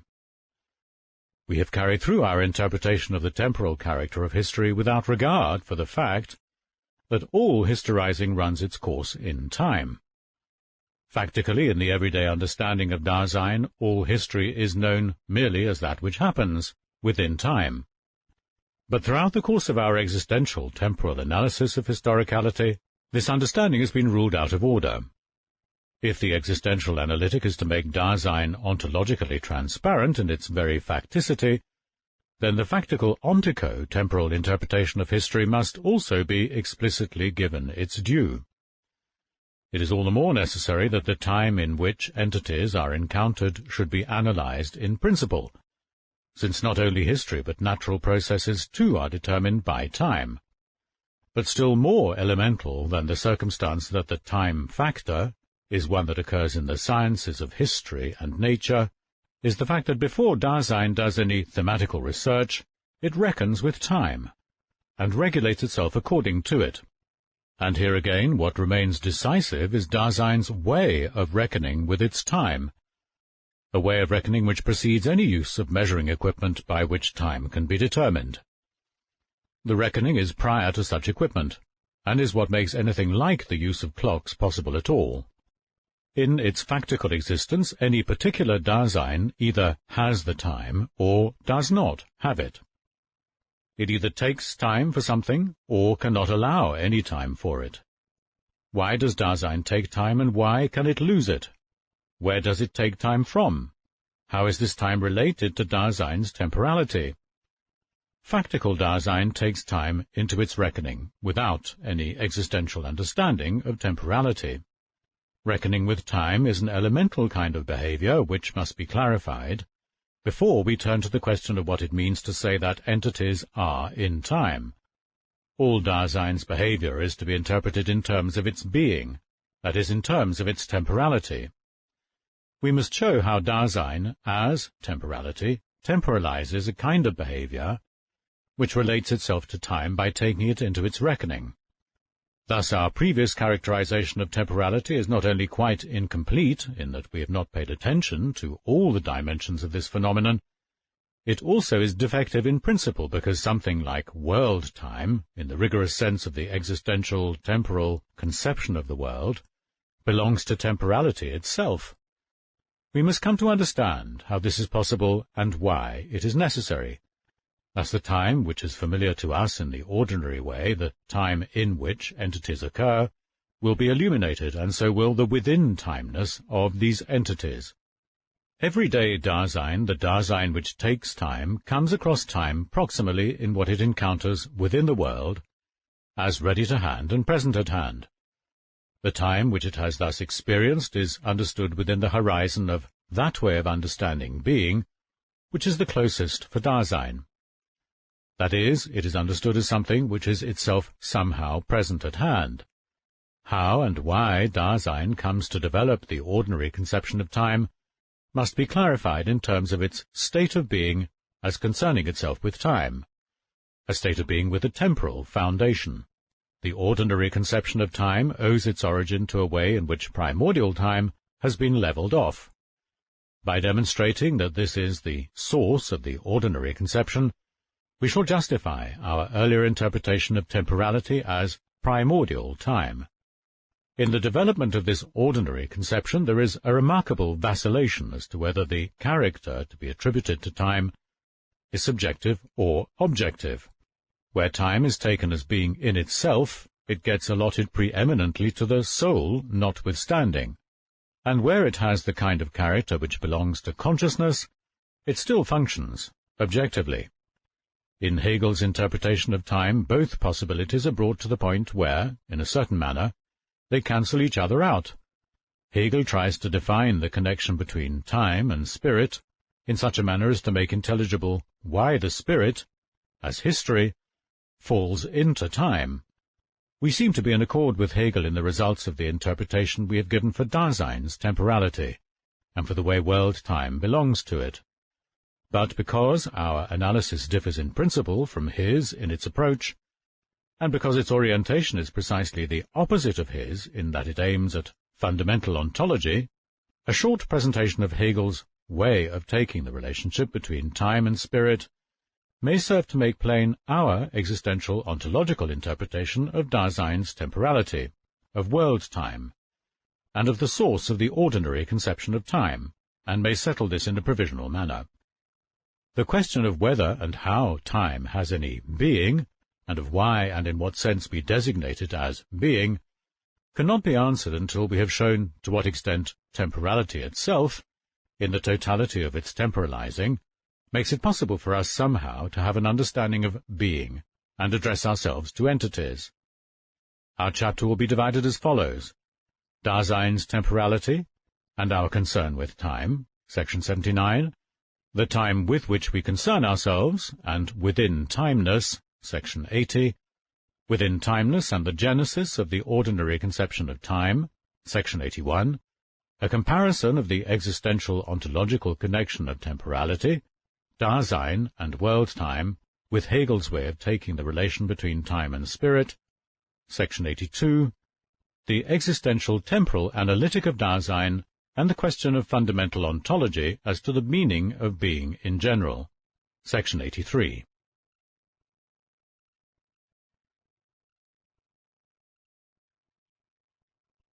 Section 79. Dasein's temporality and our concern with time. Dasein exists as an entity for which, in its being, that being is itself an issue. Essentially ahead of itself, it has projected itself upon its potentiality for being, before going on to any mere consideration of itself. In its projection it reveals itself as something which has been thrown.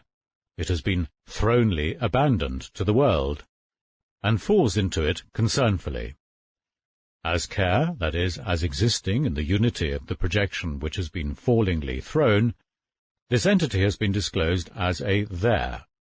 As being with others, it maintains itself in an average way of interpreting, a way which has been articulated in discourse and expressed in language.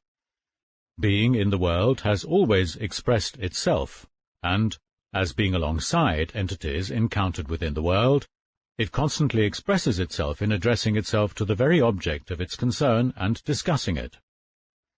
The concern of circumspective common sense is grounded in temporality, indeed in the mode of a making present which retains and awaits. Such concern as concernfully reckoning up, planning, preventing or taking precautions, always says, whether audibly or not, that something is to happen then, that something else is to be attended to beforehand, that what has failed or eluded us on that former occasion is something that we must now make up for. In the then, concern expresses itself as awaiting, in the on that former occasion as retaining, in the now as making present. In the then, but mostly unexpressed, lies the now not yet, that is to say, this is spoken in a making present which is either awaitingly retentive or awaitingly forgetful. In the on that former occasion lurks the now no longer. With this, retaining expresses itself as a making present which awaits. The then and the on that former occasion are understood with regard to a now. That is to say, making present has a peculiar importance. Of course, it always temporalizes itself in a unity with awaiting and retaining, even if these may take the modified form of a forgetting, which does not await anything. In the mode of such forgetting, temporality ensnares itself in the present, which in making present says preeminently, now, now. That which concern awaits, as what is closest to it, gets addressed in the forthwith, im sogleich. What has been made proximally available or has been lost is addressed in the just now, im soeben. The horizon for the retaining, which expresses itself in the on that former occasion, is the earlier. The horizon for the then is the later on, that which is to come. The horizon for the now is the today. Every then, however, is, as such, a then when. Every on that former occasion is an on that former occasion when. Every now is a now that. The now, the then, and the on that former occasion thus have a seemingly obvious relational structure which we call datability, Datierbarkeit. Whether this dating is factically done with respect to a date on the calendar must still be completely disregarded.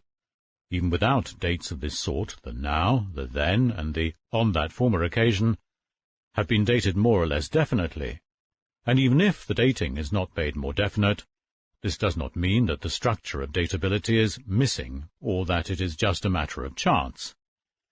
Wherein is such datability grounded, and to what does it essentially belong? Can any more superfluous question indeed be raised? It is well known that what we have in mind with the now that is a point of time. The now is time. Incontestably, the now that, the then when, and the on that former occasion are things that we understand, and we also understand in a certain way that these are all connected with time. But that with this sort of thing one has time itself in mind, and how this is possible and what time signifies, these are matters of which we have no conception in our natural understanding of the now and so forth. Is it indeed obvious, then, that something like the then, the now, and the on that former occasion is something we understand without further ado, and quite naturally bring to expression? Where do we get this now that? Have we found this sort of thing among entities within the world, among those that are present at hand? Manifestly not. Then have we found it at all? Have we ever set ourselves to search for this and establish its character? We avail ourselves of it at any time without having taken it over explicitly, and we constantly make use of it, even though we do not always make utterances about it.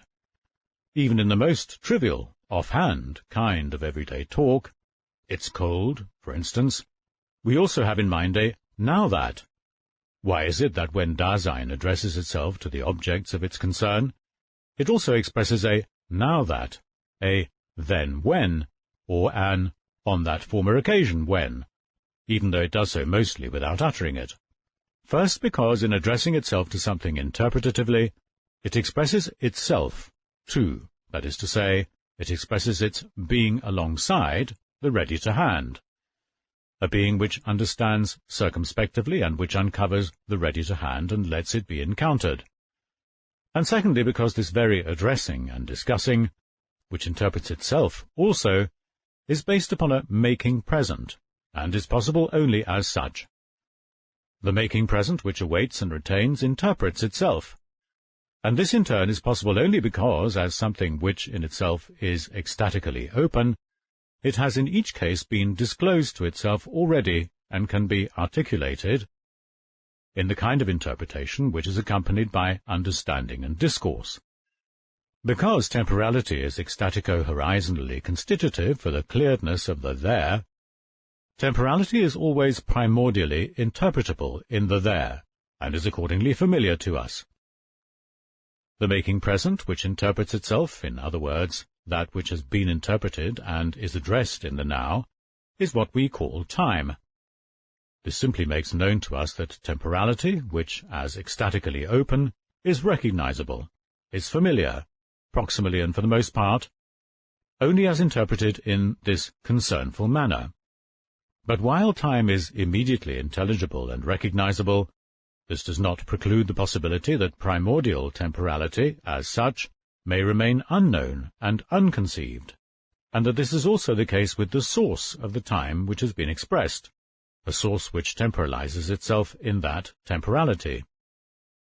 The fact that the structure of datability belongs essentially to what has been interpreted with the now, the then, and the on that former occasion, becomes the most elemental proof that what has thus been interpreted has originated in the temporality which interprets itself. When we say now, we always understand a now that, so and so, though we do not say all this. Why? Because the now interprets a making present of entities. In the now that lies the ecstatical character of the present. The datability of the now, the then, and the on that former occasion reflects the ecstatical constitution of temporality, and is therefore essential for the time itself that has been expressed. The structure of the datability of the now, the then, and the on that former occasion is evidence that these, stemming from temporality, are themselves time. The interpretative expressing of the now, the then, and the on that former occasion is the most primordial way of assigning a time. In the ecstatical unity of temporality, which gets understood along with datability, but unthematically and without being recognizable as such, Dasein has already been disclosed to itself as being in the world, and entities within the world have been discovered along with it. Because of this, interpreted time has already been given a dating in terms of those entities which are encountered in the disclosedness of the there. Now that, the door slams. Now that, my book is missing, and so forth. The horizons which belong to the now, the then, and the on that former occasion, all have their source of ecstatical temporality. By reason of this, these horizons too have the character of datability as today when, later on when, and earlier when. If awaiting understands itself in the then, and interprets itself, and thereby, as making present, understands that which it awaits, and understands this in terms of its now, then the and now not yet is already implied when we assign a then. The awaiting which makes present understands the until then. This until then is articulated by interpretation. It has its time as the in-between, which likewise has a relationship of datability. This relationship gets expressed in the during this, or meanwhile, währenddessen. The during can itself be articulated awaitingly by concern, by assigning some more thens. The until then gets divided up by a number of from then till thens. which, however, have been embraced beforehand in awaitingly projecting the primary then. Enduring gets articulated in the understanding one has of the during, when one awaits and makes present. This lasting, dauern, in turn, is the time which is manifest in temporality's interpretation of itself.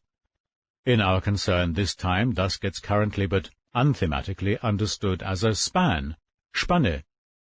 The making present, which awaits and retains, lays out a during with a span, only because it has thereby disclosed itself as the way in which its historical temporality has been ecstatically stretched along, even though it does not know itself as this. But here a further peculiarity of the time which has been assigned shows itself. Not only does the during have a span, but every now, then, and on that former occasion has, with its datability structure, its own spanned character, with the width of the span varying. Now, in the intermission, while one is eating, in the evening in summer, then at breakfast when one is taking a climb, and so forth. The concern which awaits, retains, and makes present is one which allows itself so much time, and it assigns itself this time concernfully, even without determining the time by any specific reckoning, and before any such reckoning has been done.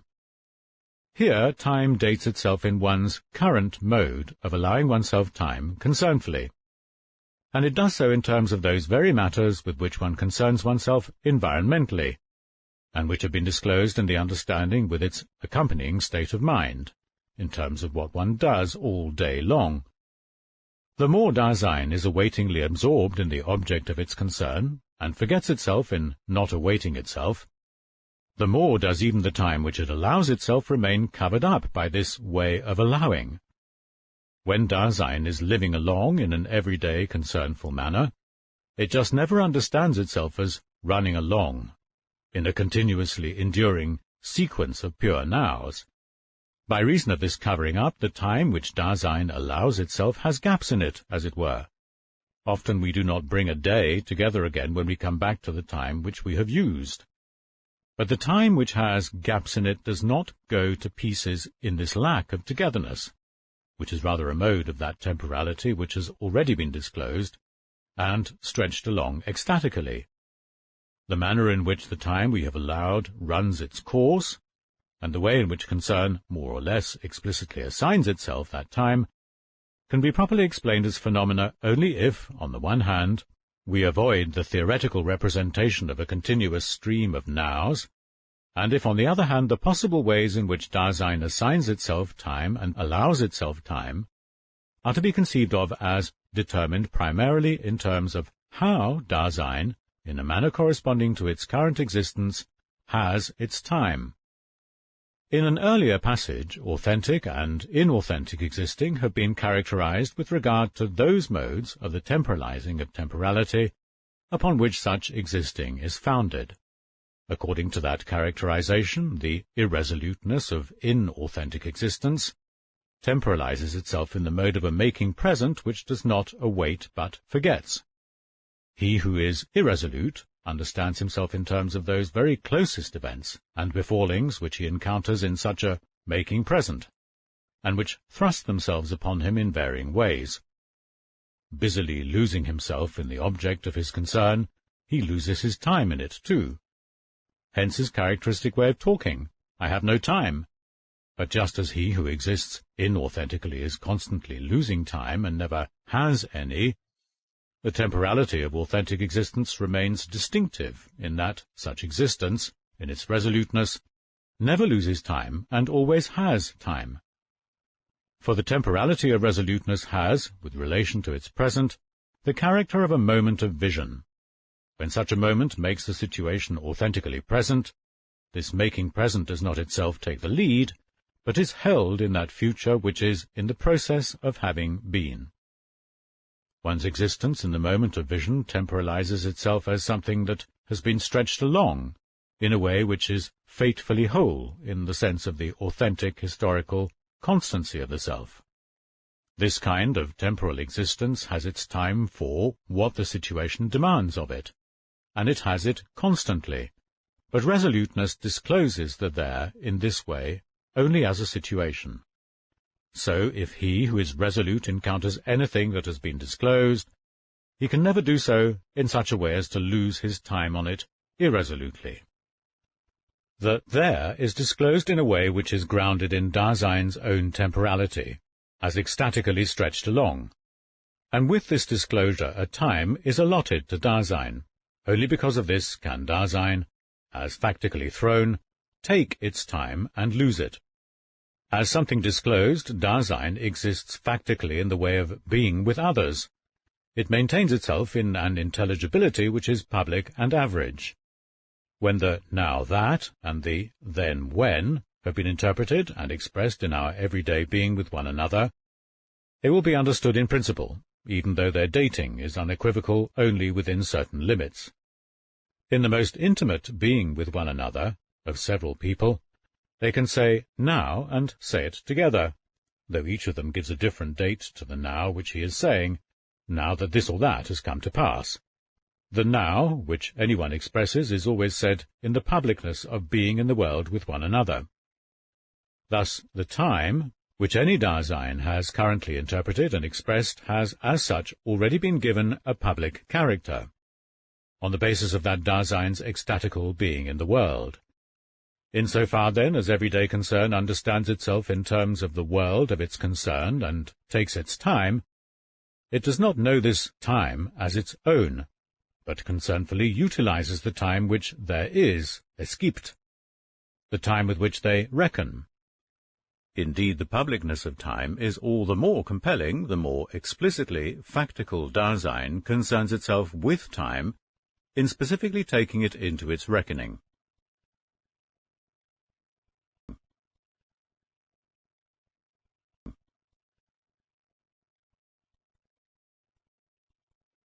Section 80. The time with which we concern ourselves, and within timeness.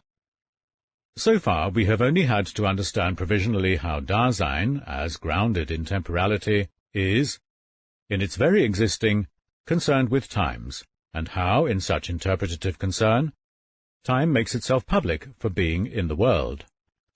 But the sense in which time is, if it is of the kind which is public and has been expressed, remains completely undefined, if indeed such time can be considered as being at all. Before we can make any decision as to whether public time is merely subjective, or objectively actual, or neither of these, its phenomenal character must first be determined more precisely. When time is made public, this does not happen just occasionally and subsequently. On the contrary, because Dasein, as something ecstatico-temporal, is already disclosed, and because understanding and interpretation both belong to existence, time has already made itself public in concern. One directs oneself according to it, so that it must somehow be the sort of thing which every man can come across. Although one can concern oneself with time in the manner which we have characterized, namely by dating in terms of environmental events, this always happens basically within the horizon of that kind of concern with time which we know as astronomical and calendrical time reckoning. Such reckoning does not occur by accident, but has its existential ontological necessity in the basic state of Dasein as care. Because it is essential to Dasein that it exists fallingly as something thrown, it interprets its time concernfully by way of time reckoning. In this, the real making public of time gets temporalized, so that we must say that Dasein's thrownness is the reason why there is time publicly. If we are to demonstrate that public time has its source in factical temporality, and if we are to assure ourselves that this demonstration is as intelligible as possible, the time which has been interpreted in the temporality of concern must first be characterized, if only in order to make clear that the essence of concern with time does not lie in the application of numerical procedures in dating. Thus in time reckoning, what is decisive from an existential ontological standpoint is not to be seen in the quantification of time, but must be conceived more primordially in terms of the temporality of the Dasein which reckons with time. Public time turns out to be the kind of time in which the ready-to-hand and the present-at-hand within the world are encountered. This requires that these entities, which are not of the character of Dasein, shall be called entities within time. The interpretation of within-timeness gives us a more primordial insight into the essence of public time, and likewise makes it possible to define its being. The being of Dasein is care. This entity exists fallingly as something that has been thrown. Abandoned to the world which is discovered with its factical there, and concernfully submitted to it, Dasein awaits its potentiality for being in the world. It awaits it in such a manner that it reckons on, and reckons with, whatever has an involvement for the sake of this potentiality for being, an involvement which, in the end, is a distinctive one. Everyday circumspective being in the world needs the possibility of sight, and this means that it needs brightness, if it is to deal concernfully with what is ready to hand within the present at hand. With the factical disclosedness of Dasein's world, nature has been uncovered for Dasein. In its thrownness, Dasein has been surrendered to the changes of day and night. Day with its brightness gives it the possibility of sight. Night takes this away. Dasein awaits with circumspective concern the possibility of sight, and it understands itself in terms of its daily work. In thus awaiting and understanding, it gives its time with the then when it dawns. The then with which Dasein concerns itself gets dated in terms of something which is connected with getting bright, and which is connected with it in the closest kind of environmental involvement, namely the rising of the sun. Then, when the sun rises, it is time for so-and-so. Thus Dasein dates the time which it must take, and dates it in terms of something it encounters within the world, and within the horizon of its abandonment to the world, in terms of something encountered as having a distinctive involvement for its circumspective potentiality for being in the world. Concern makes use of the being ready to hand of the sun, which sheds forth light and warmth. The sun dates the time which is interpreted in concern. In terms of this dating arises the most natural measure of time, the day. And because the temporality of that Dasein which must take its time is finite, its days are already numbered. Concernful awaiting takes precaution to define the thens with which it is to concern itself, that is, to divide up the day, and the during the daytime makes this possible. This dividing up, in turn, is done with regard to that by which time is dated, the journeying sun. Sunset and midday, like the sunrise itself, are distinctive places which this heavenly body occupies. Its regularly recurring passage is something which Dasein, as thrown into the world, and giving itself time temporalizingly, takes into its reckoning.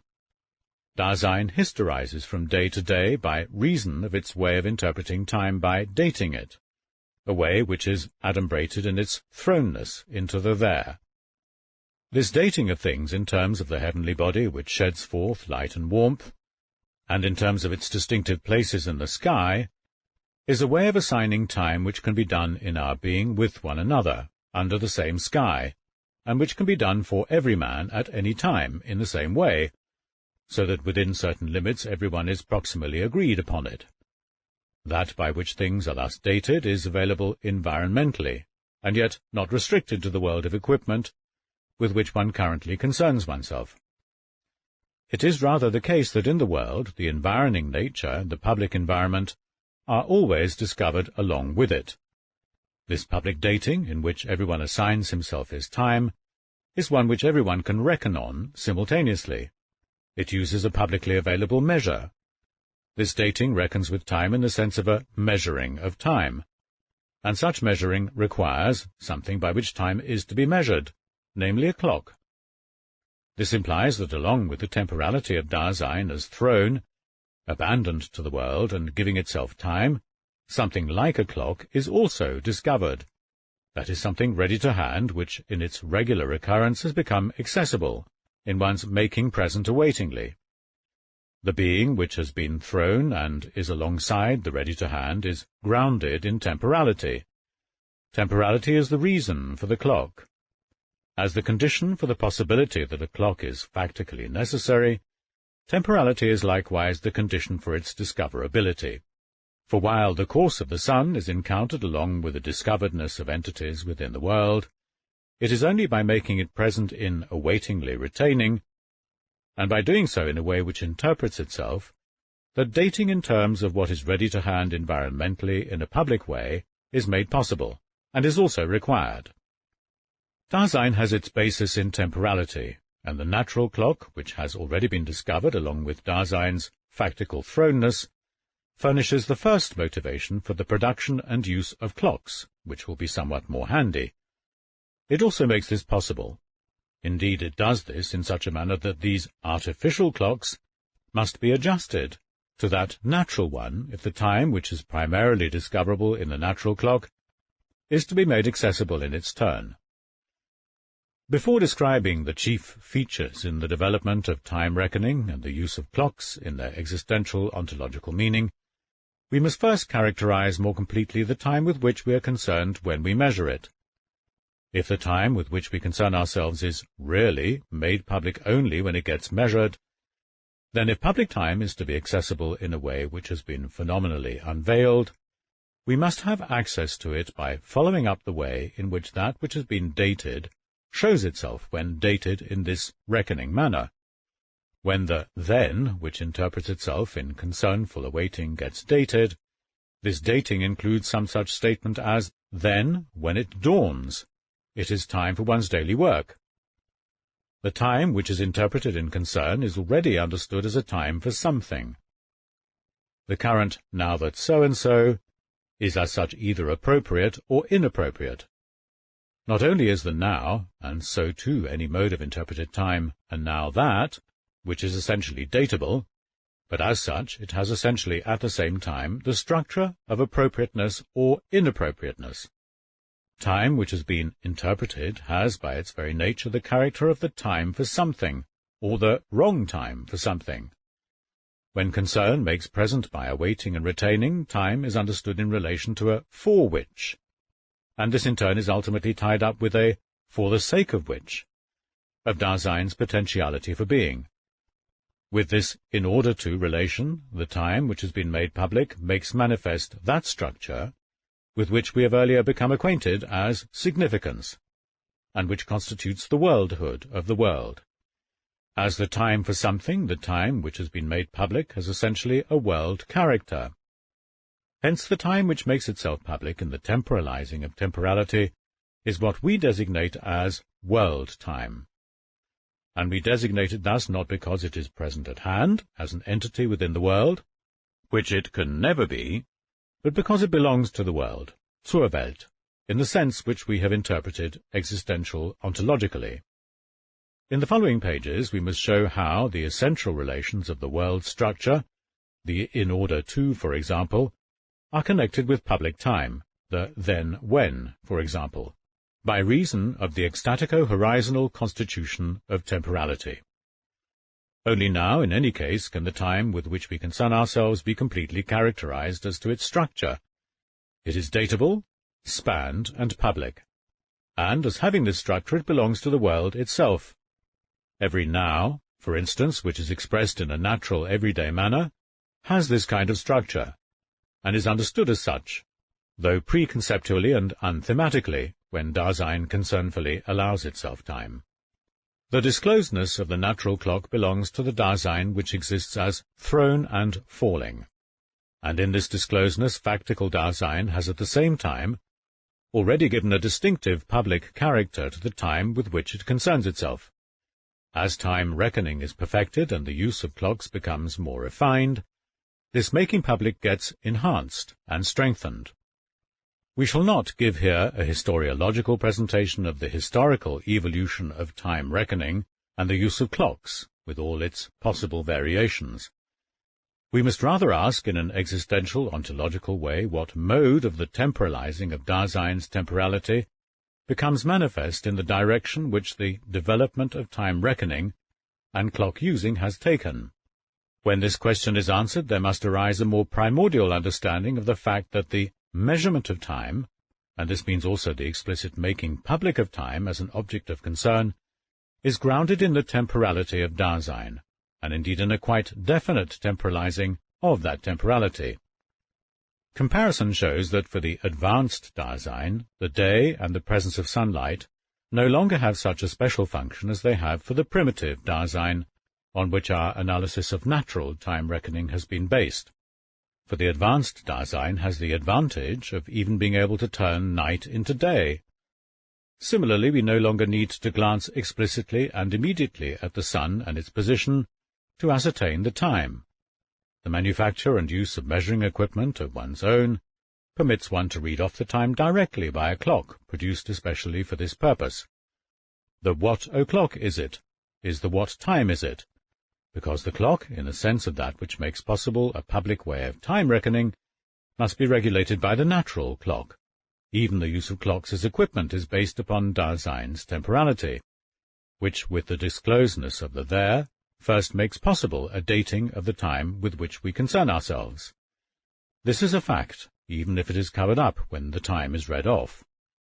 Our understanding of the natural clock develops with the advancing discovery of nature, and instructs us as to new possibilities for a kind of time measurement, which is relatively independent of the day and of any explicit observation of the sky. But in a certain manner, even primitive Dasein makes itself independent of reading off the time directly from the sky, when instead of ascertaining the sun's position it measures the shadow cast by some entity available at any time. This can happen in the first instance in the simplest form of the ancient peasant's clock. Every man is constantly accompanied by a shadow, and in the shadow the sun is encountered with respect to its changing presence at different places. In the daytime, shadows have different lengths which can be paced off at any time. Even if individuals differ in the lengths of their bodies and feet, the relationship between them remains constant within certain limits of accuracy. Thus, for example, when one is concerned with making an appointment, one designates the time publicly by saying, "When the shadow is so many feet long, then we shall meet yonder." Here, in being with one another within the rather narrow boundaries of an environment which is very close to us, it is tacitly presupposed that the locations at which the shadow gets paced off are at the same latitude. This clock is one which Dasein does not have to carry around with it. In a certain manner, Dasein itself is the clock. The public sundial, in which the line of a shadow is counterposed to the course of the sun, and moves along a numbered track, needs no further description. But why is it that at the position which the shadow occupies on the dial we always find something like time? Neither the shadow nor the divided track is time itself, nor is the spatial relationship between them. Where then is the time, which we thus read off directly, not only on the sundial, but also on any pocket watch? What does reading off the time signify?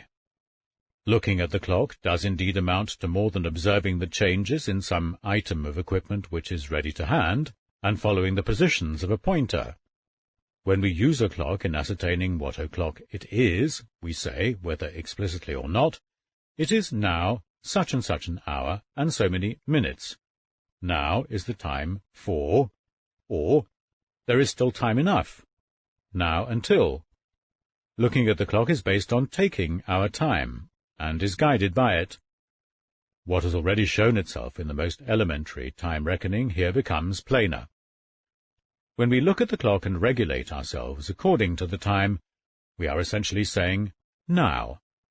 Here the "now" has in each case already been understood and interpreted in its full structural content of datability, spannedness, publicness, and worldhood. This is so obvious that we take no note of it whatsoever. Still less do we know anything about it explicitly. Saying "now," however, is the discursive articulation of a making present, which temporalizes itself in a unity with the retentive awaiting. The dating, which is performed when one uses a clock, turns out to be a distinctive way in which something present at hand is made present. Dating does not simply relate to something present at hand. This kind of relating has itself the character of measuring. Of course, the number which we get by measuring can be read off immediately, But this implies that when a stretch is to be measured, we understand that our standard is, in a way, contained in it. That is, we determine the frequency of its presence in that stretch. Measuring is constituted temporally when a standard which has presence is made present in a stretch which has presence. The idea of a standard implies unchangingness. This means that for everyone, at any time, the standard, in its stability, must be present at hand. When the time with which one concerns oneself is dated by measuring, one interprets it by looking at something present at hand, and making it present, something which would not become accessible as a standard, or as something measured except by our making it present in this distinctive manner. Because the making present of something having presence has a special priority in dating by measuring, the measurement in which one reads off the time by the clock also expresses itself with special emphasis in the now. Thus, when time is measured, it is made public in such a way that it is encountered on each occasion and at any time for everyone as now and now and now. This time, which is universally accessible in clocks, is something that we come across as a present-at-hand multiplicity of nows, so to speak, though the measuring of time is not directed thematically towards time as such. The temporality of factical being in the world is what primordially makes the disclosure of space possible. And in each case, spatial Dasein has, out of a yonder which has been discovered, allotted itself a here which is of the character of Dasein. Because of all this, the time with which Dasein concerns itself in its temporality is, as regards its datability, always bound up with some location of that Dasein.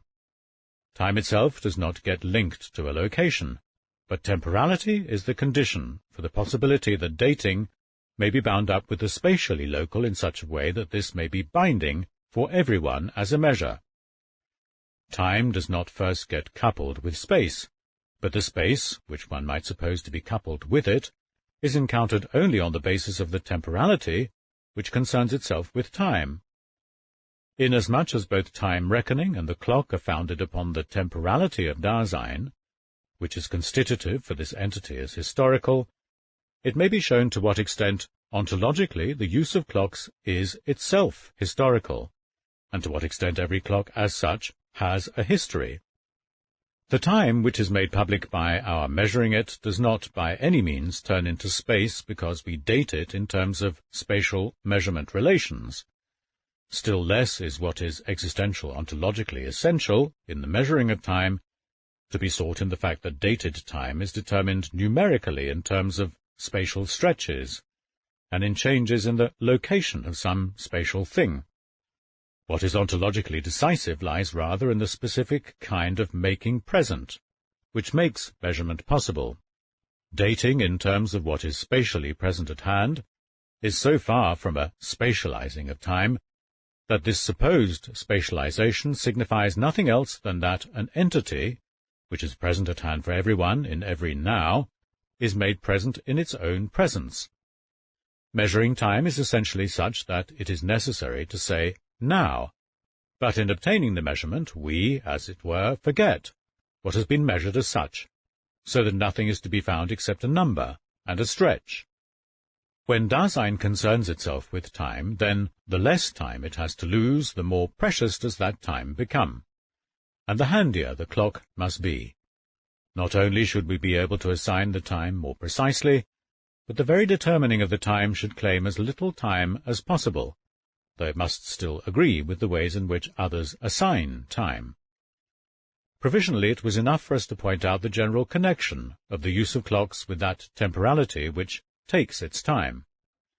Just as the concrete analysis of astronomical time reckoning, in its full development, belongs to the existential ontological interpretation of how nature is discovered, the foundations of historiological and calendrical chronology can be laid bare only within the orbit of the tasks of analyzing historiological cognition existentially.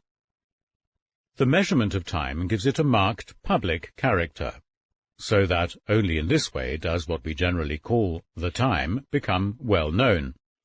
In concern, everything has its time attributed to it, It has it, and like every entity within the world, it can have it only because, after all, it is in time. That time wherein entities within the world are encountered we know as world time. By reason of the ecstatico-horizontal constitution of the temporality which belongs to it, this has the same transcendence as the world itself. With the discloseness of the world time has been made public, so that every temporally concernful being alongside entities within the world understands these entities circumspectively as encountered in time. The time in which the present at hand is in motion or at rest is not objective, if what we mean by that is the being present at hand in itself of entities encountered within the world. But just as little is time subjective, if by this we understand being present at hand and occurring in a subject. World time is more objective than any possible object because, with the discloseness of the world, it already becomes objectified, in an ecstatico-horizontal manner, as the condition for the possibility of entities within the world. Thus, contrary to Kant's opinion, one comes across world-time just as immediately in the physical as in the psychical, and not just roundabout by way of the psychical. Time first shows itself in the sky, precisely where one comes across it when one regulates oneself, naturally according to it, so that time even becomes identified with the sky. World-time, moreover, is also more subjective than any possible subject, for it is what first makes possible the being of the factically existing self, that being which, as is now well understood, is the meaning of care. Time is present at hand neither in the subject nor in the object, neither inside nor outside, and it is earlier than any subjectivity or objectivity, because it presents the condition for the very possibility of this earlier. Has it then any being? And if not, is it then a mere phantom, or is it something that has more being, seiender, than any possible entity? Any investigation which goes further in the direction of questions such as these will come up against the same boundary, which has already set itself up to our provisional discussion of the connection between truth and being. In whatever way these questions may be answered in what follows, or in whatever way they may first of all get primordially formulated, we must first understand that temporality, as ecstatico-horizontal, temporalizes something like world-time, which constitutes a within-timeness of the ready-to-hand and the present-at-hand. But in that case, such entities can never be designated as temporal in the strict sense. Like every entity with a character other than that of Dasein, they are non-temporal. Whether they really occur, arise and pass away, or subsist ideally. If world-time thus belongs to the temporalizing of temporality, then it can neither be volatilized subjectivistically nor reified by a vicious objectification. These two possibilities can be avoided with a clear insight, not just by wavering insecurely between them. Only if we can understand how everyday Dasein conceives of time theoretically in terms of an understanding of time in the way which is closest to it, and if we can also understand to what extent this conception of time and the prevalence of this concept obstruct the possibility of our understanding in terms of primordial time what is meant by this conception, that is, the possibility of understanding it as temporality. The everyday concern which gives itself time finds the time in those entities within the world which are encountered in time. So, if we are to cast any light on the genesis of the ordinary conception of time, we must take within-timeness as our point of departure.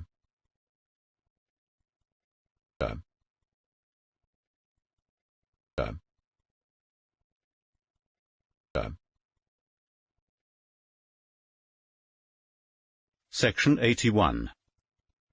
Within-timeness and the genesis of the ordinary conception of time. How does something like time first show itself for everyday circumspective concern? In what kind of concernful equipment-using dealings does it become explicitly accessible? If it has been made public with the discloseness of the world, if it has always been already a matter of concern with the discoveredness of entities within the world, a discoveredness which belongs to the world's disclosedness, and if it has been a matter of such concern insofar as Dasein calculates time in reckoning with itself, then the kind of behavior in which one explicitly regulates oneself according to time lies in the use of clocks. The existential temporal meaning of this turns out to be a making present of the travelling pointer. By following the positions of the pointer in a way which makes present, one counts them. This making present temporalizes itself in the ecstatical unity of a retention which awaits.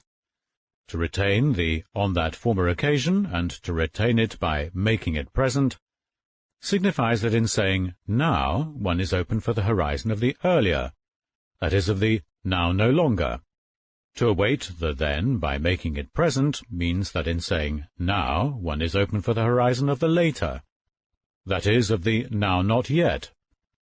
Time is what shows itself in such a making present. How then are we to define the time which is manifest within the horizon of the circumspective concernful clock-using, in which one takes one's time? This time is that which is counted, and which shows itself when one follows the travelling pointer, counting and making present in such a way that this making present temporalizes itself in an ecstatical unity with the retaining and awaiting, which are horizontally open according to the earlier and later. This, however, is nothing else than an existential ontological interpretation of Aristotle's definition of time. For this is time, that which is counted in the movement which we encounter within the horizon of the earlier and later. This definition may seem strange at first glance, but if one defines the existential ontological horizon from which Aristotle has taken it, one sees that it is as obvious as it first seems strange, and has been genuinely derived.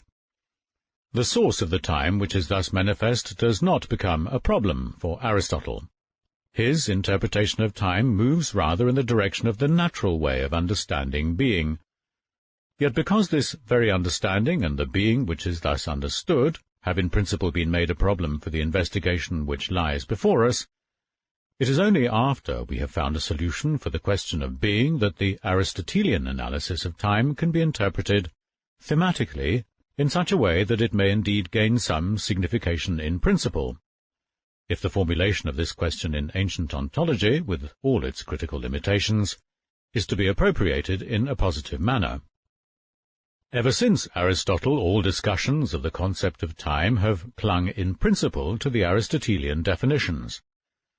That is, in taking time as their theme, they have taken it as it shows itself in circumspective concern.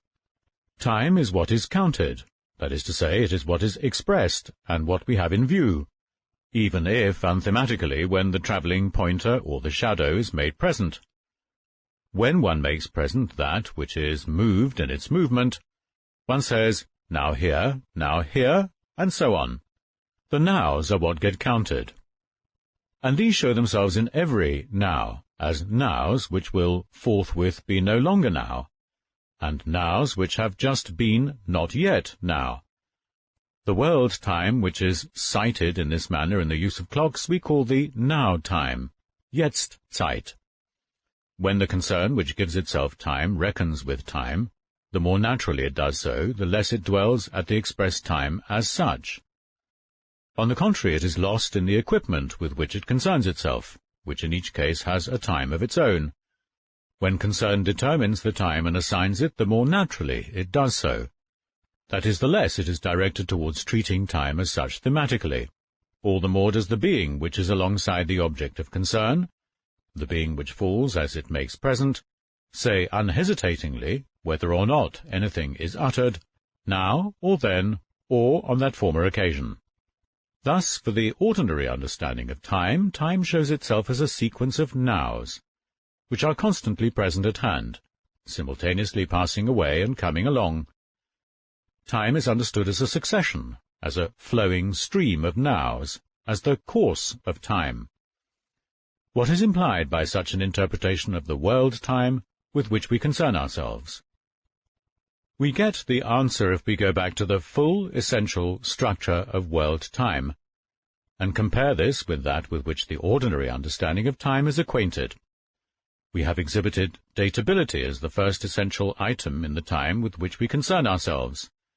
This is grounded in the ecstatical constitution of temporality. The now is essentially a now that. The datable now, which is understood in concern even if we cannot grasp it as such, is in each case one which is either appropriate or inappropriate. Significance belongs to the structure of the now. We have accordingly called the time with which we concern ourselves world time. In the ordinary interpretations of time as a sequence of nows, both datability and significance are missing. These two structures are not permitted to come to the fore when time is characterized as a pure succession. The ordinary interpretation of time covers them up. When these are covered up, the ecstatico-horizontal constitution of temporality, in which the datability and the significance of the now are grounded, gets levelled off. The nows get shorn of these relations, as it were. And as thus shorn, they simply range themselves along after one another, so as to make up the succession. It is no accident that world-time thus gets levelled off and covered up by the way time is ordinarily understood, but just because the everyday interpretation of time maintains itself by looking solely in the direction of concernful common sense, and understands only what shows itself within the common sense horizon, these structures must escape it. That which gets counted when one measures time concernfully, the now, gets co-understood in one's concern with the present at hand and the ready-to-hand. Now, so far as this concern with time comes back to the time itself, which has been co-understood, and insofar as it considers that time, it sees the nows, which indeed are also somehow there, within the horizon of that understanding of being by which this concern is itself constantly guided. Thus, the nows are in a certain manner co-present at hand. That is, entities are encountered, and so too is the now. Although it is not said explicitly that the nows are present at hand in the same way as things, they still get seen ontologically within the horizon of the idea of presence at hand. The nows pass away, and those which have passed away make up the past. The nows come along, and those which are coming along define the future. The ordinary interpretation of world-time as now-time never avails itself of the horizon by which such things as world, significance, and datability can be made accessible. These structures necessarily remain covered up, all the more so because this covering up is reinforced by the way in which the ordinary interpretation develops its characterization of time conceptually. The sequence of nows is taken as something that is somehow present at hand, for it even moves into time. We say, in every now is now. In every now it is already vanishing. In every now the now is now, and therefore it constantly has presence as something self-same, even though in every now another may be vanishing as it comes along. Yet as this thing which changes, it simultaneously shows its own constant presence. Thus even Plato, who directed his glance in this manner at time as a sequence of nows, arising and passing away, had to call time the image of eternity. But he decided to make a kind of moving image of the eternal. And while setting the heaven in order, he made an eternal image, moving according to number, an image of that eternity which abides in oneness. It is to this image that we have given the name of time.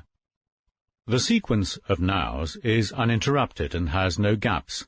No matter how far we proceed in dividing up the now, it is always now. The continuity of time is seen within the horizon of something which is indissolubly present at hand.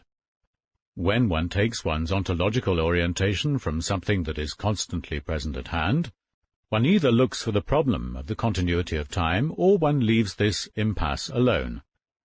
In either case, the specific structure of world-time must remain covered up.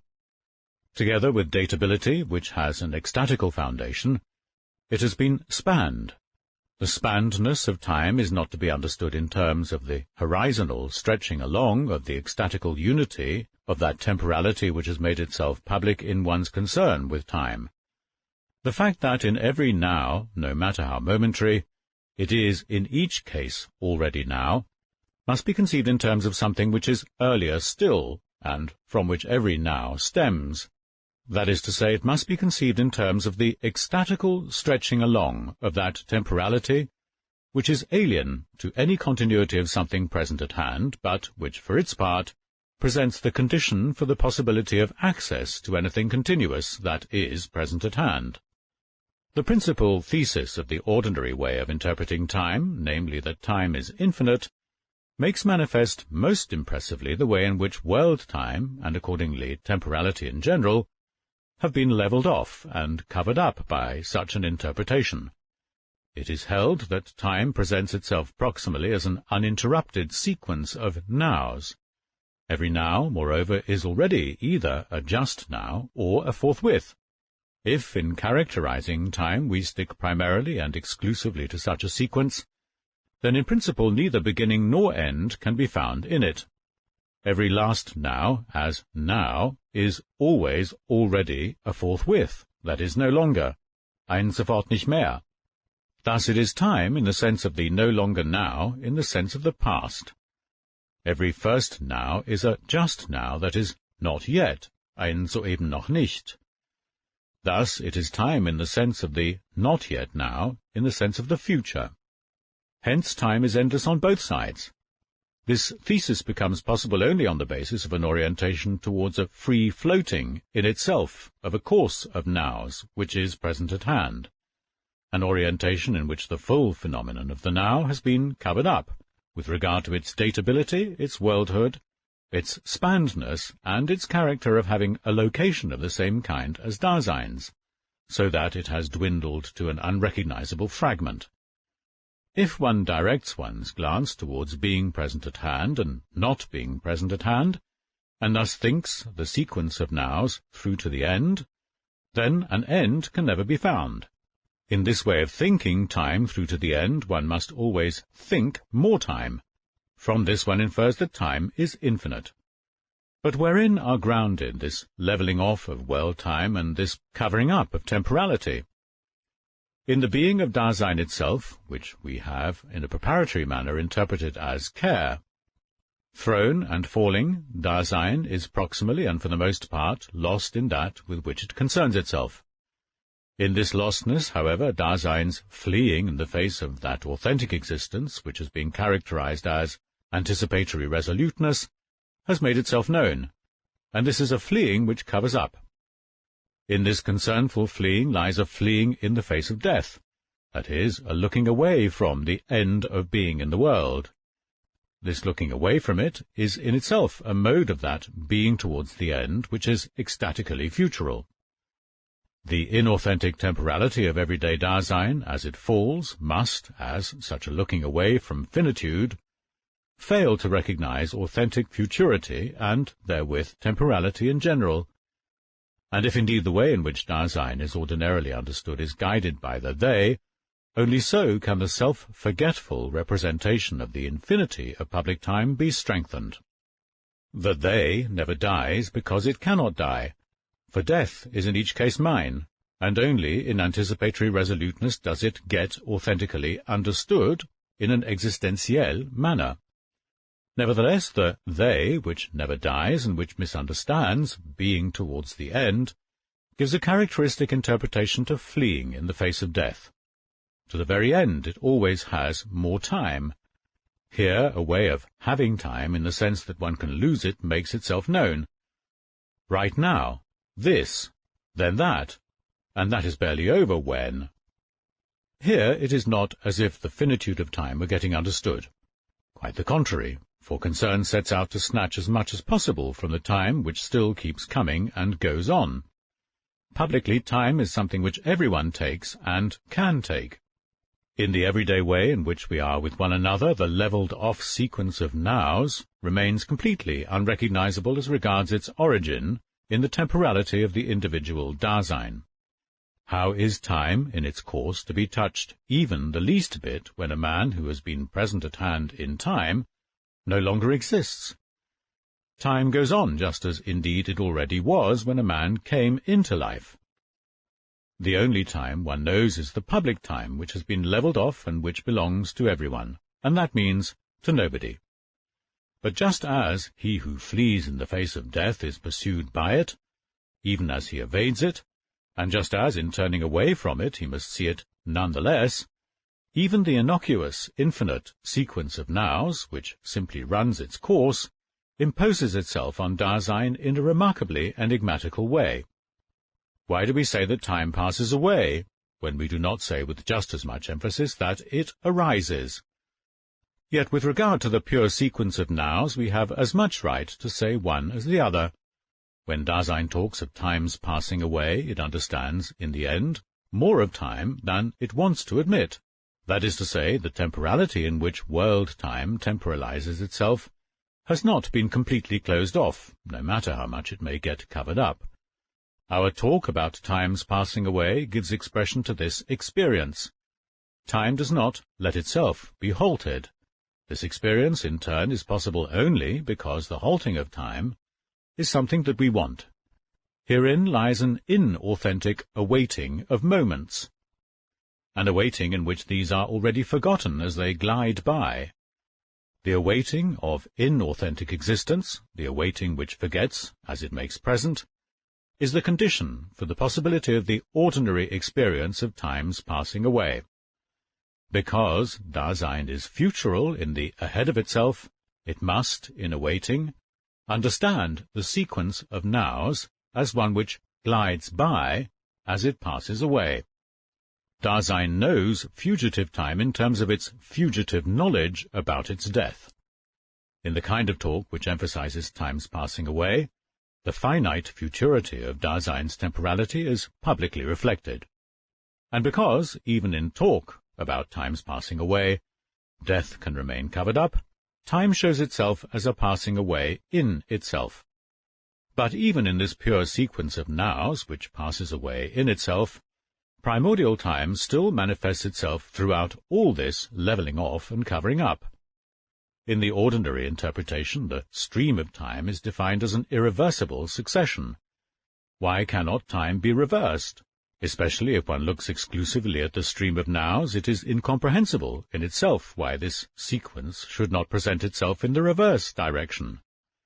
The impossibility of this reversal has its basis in the way public time originates in temporality, the temporalizing of which is primarily futural and goes to its end ecstatically, in such a way that it is already towards its end. The ordinary way of characterizing time as an endless, irreversible sequence of nows, which passes away, arises from the temporality of falling Dasein. The ordinary representation of time has its natural justification. It belongs to Dasein's average kind of being, and to that understanding of being which proximally prevails.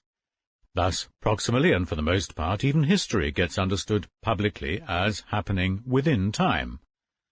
This interpretation of time loses its exclusive and preeminent justification only if it claims to convey the true conception of time, and to be able to prescribe the sole possible horizon within which time is to be interpreted.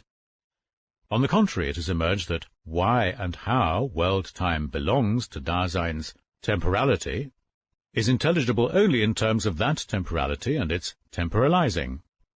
From temporality, the full structure of world-time has been drawn, and only the interpretation of this structure gives us the clue for seeing at all that in the ordinary conception of time, something has been covered up, and for estimating how much the ecstatico-horizontal constitution of temporality has been levelled off. This orientation by Dasein's temporality indeed makes it possible to exhibit the origin and the factical necessity of this levelling off and covering up, and at the same time to test the arguments for the ordinary theses about time. On the other hand, within the horizon of the way time is ordinarily understood, temporality is inaccessible in the reverse direction. Not only must the now time be oriented primarily by temporality in the order of possible interpretation, but it temporalizes itself only in the inauthentic temporality of Dasein. So, if one has regard for the way the now-time is derived from temporality, one is justified in considering temporality as the time which is primordial. Ecstatico-horizontal temporality temporalizes itself primarily in terms of the future. In the way time is ordinarily understood, however, the basic phenomenon of time is seen in the now, and indeed in that pure now, which has been shorn in its full structure, that which they call the present. One can gather from this that there is in principle no prospect that, in terms of this kind of now, one can clarify the ecstatico-horizontal phenomenon of the moment of vision, which belongs to temporality, or even that one can derive it thus. Correspondingly, the future, as ecstatically understood, the datable and significant, then does not coincide with the ordinary conception of the future, in the sense of a pure now, which has not yet come along, but is only coming along. And the concept of the past, in the sense of the pure now, which has passed away, is just as far from coinciding with the ecstatical having been, the datable and significant on a former occasion. The now is not pregnant with the not yet now, but the present arises from the future in the primordial ecstatical unity of the temporalizing of temporality. Although, proximally and for the most part, the ordinary experience of time is one that knows only world time, it always gives it a distinctive relationship to soul and spirit, even if this is still a far cry from a philosophical inquiry, oriented explicitly and primarily towards the subject. As evidence for this, two characteristic passages will suffice. Aristotle says, "But if nothing other than the soul or the soul's mind were naturally equipped for numbering, then if there were no soul, time would be impossible." And St. Augustine writes, "Hence it seemed to me that time is nothing else than an extendedness. But of what sort of thing it is an extendedness I do not know, and it would be surprising if it were not an extendedness of the soul itself." Thus, in principle, even the interpretation of Dasein as temporality does not lie beyond the horizon of the ordinary conception of time, and Hegel has made an explicit attempt to set forth the way in which time, as ordinarily understood, is connected with spirit. In Kant, on the other hand, while time is indeed subjective, it stands beside the I think, and is not bound up with it. The grounds which Hegel has explicitly provided for the connection between time and spirit are well suited to elucidate indirectly the foregoing interpretation of Dasein as temporality, and our exhibition of temporality as the source of world time.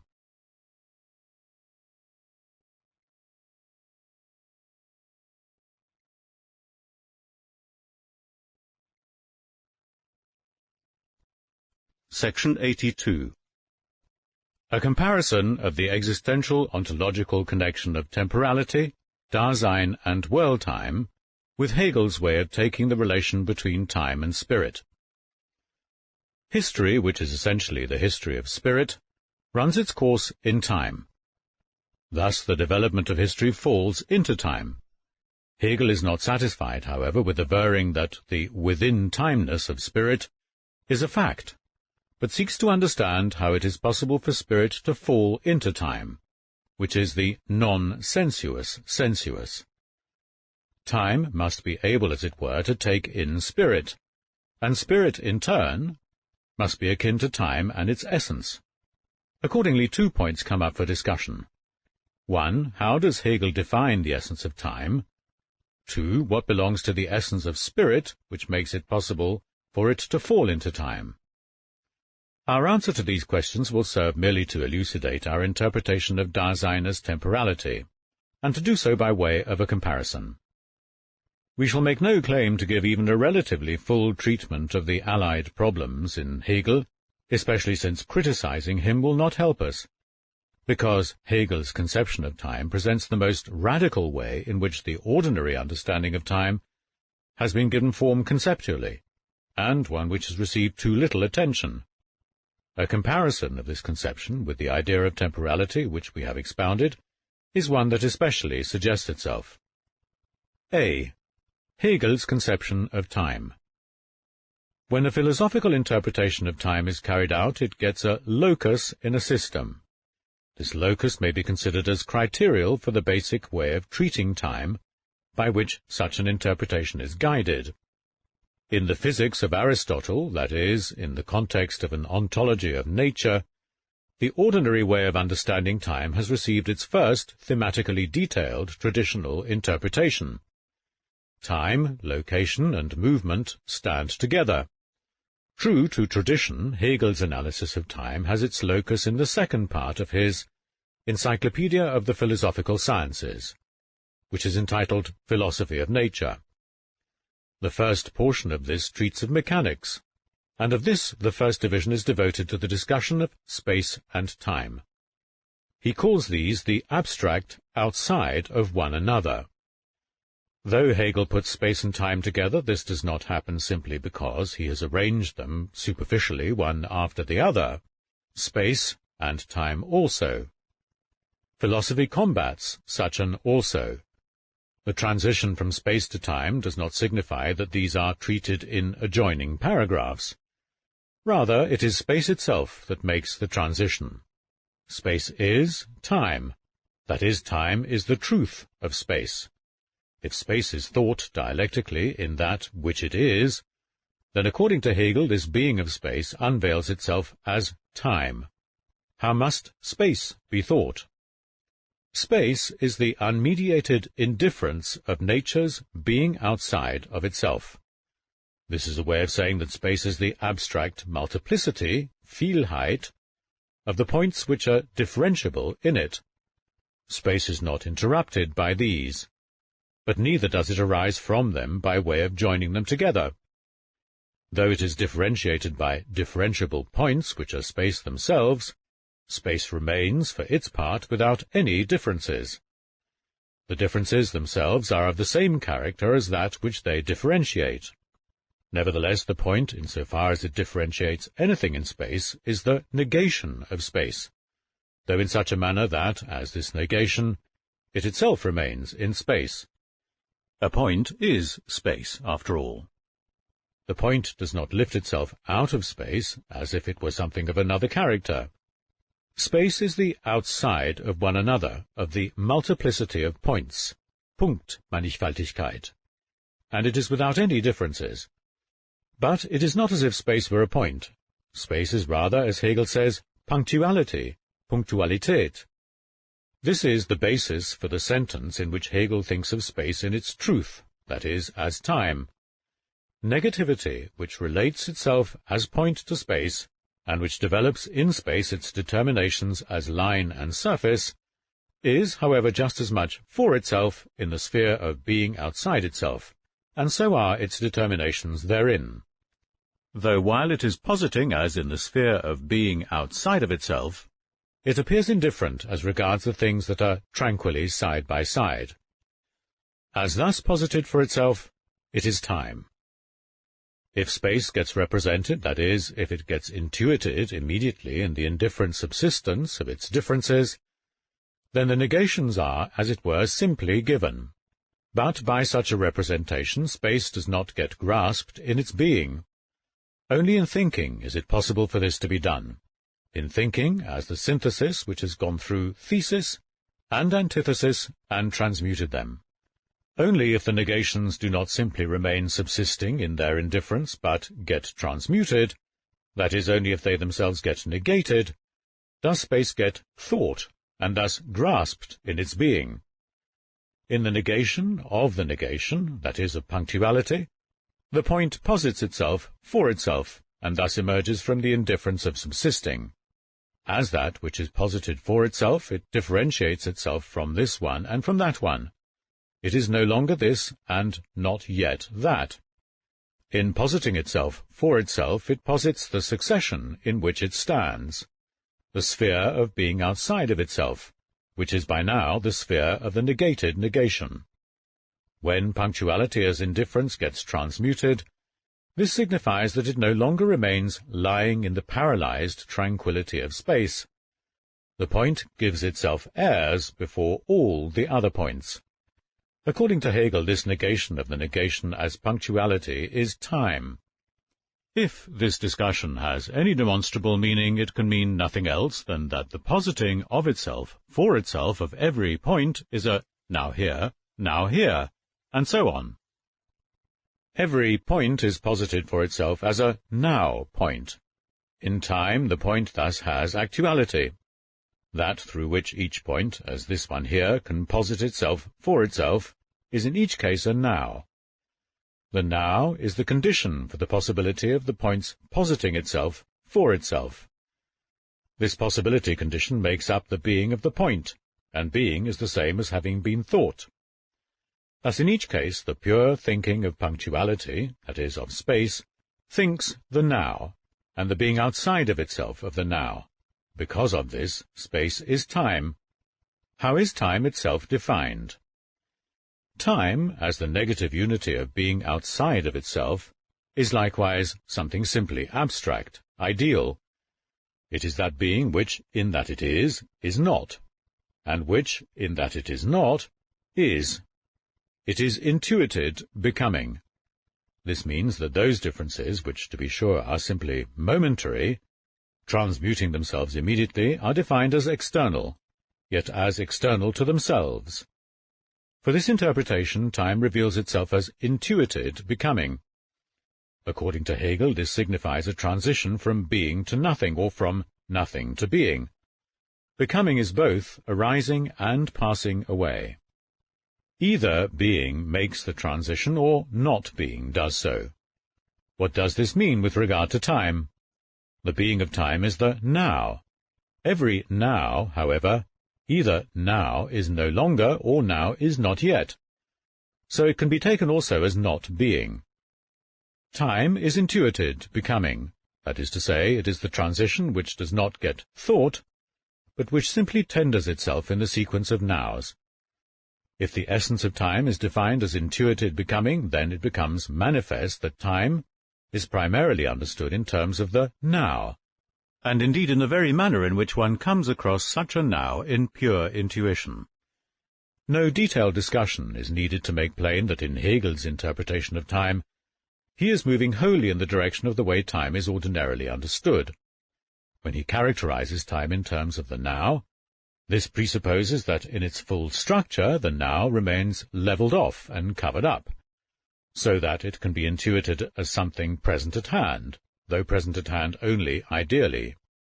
That Hegel interprets time in terms of this primary orientation by the now, which has been levelled off, is evidenced by the following sentences. The now is monstrously privileged. It is nothing but the individual now. But in giving itself airs, this thing which is so exclusive has already been dissolved, diffused, and pulverized, even while I am expressing it. In nature, moreover, where time is now, no stable, bestehend difference between these dimensions, past and future, ever comes about. Thus, in a positive sense, one can say of time that only the present is.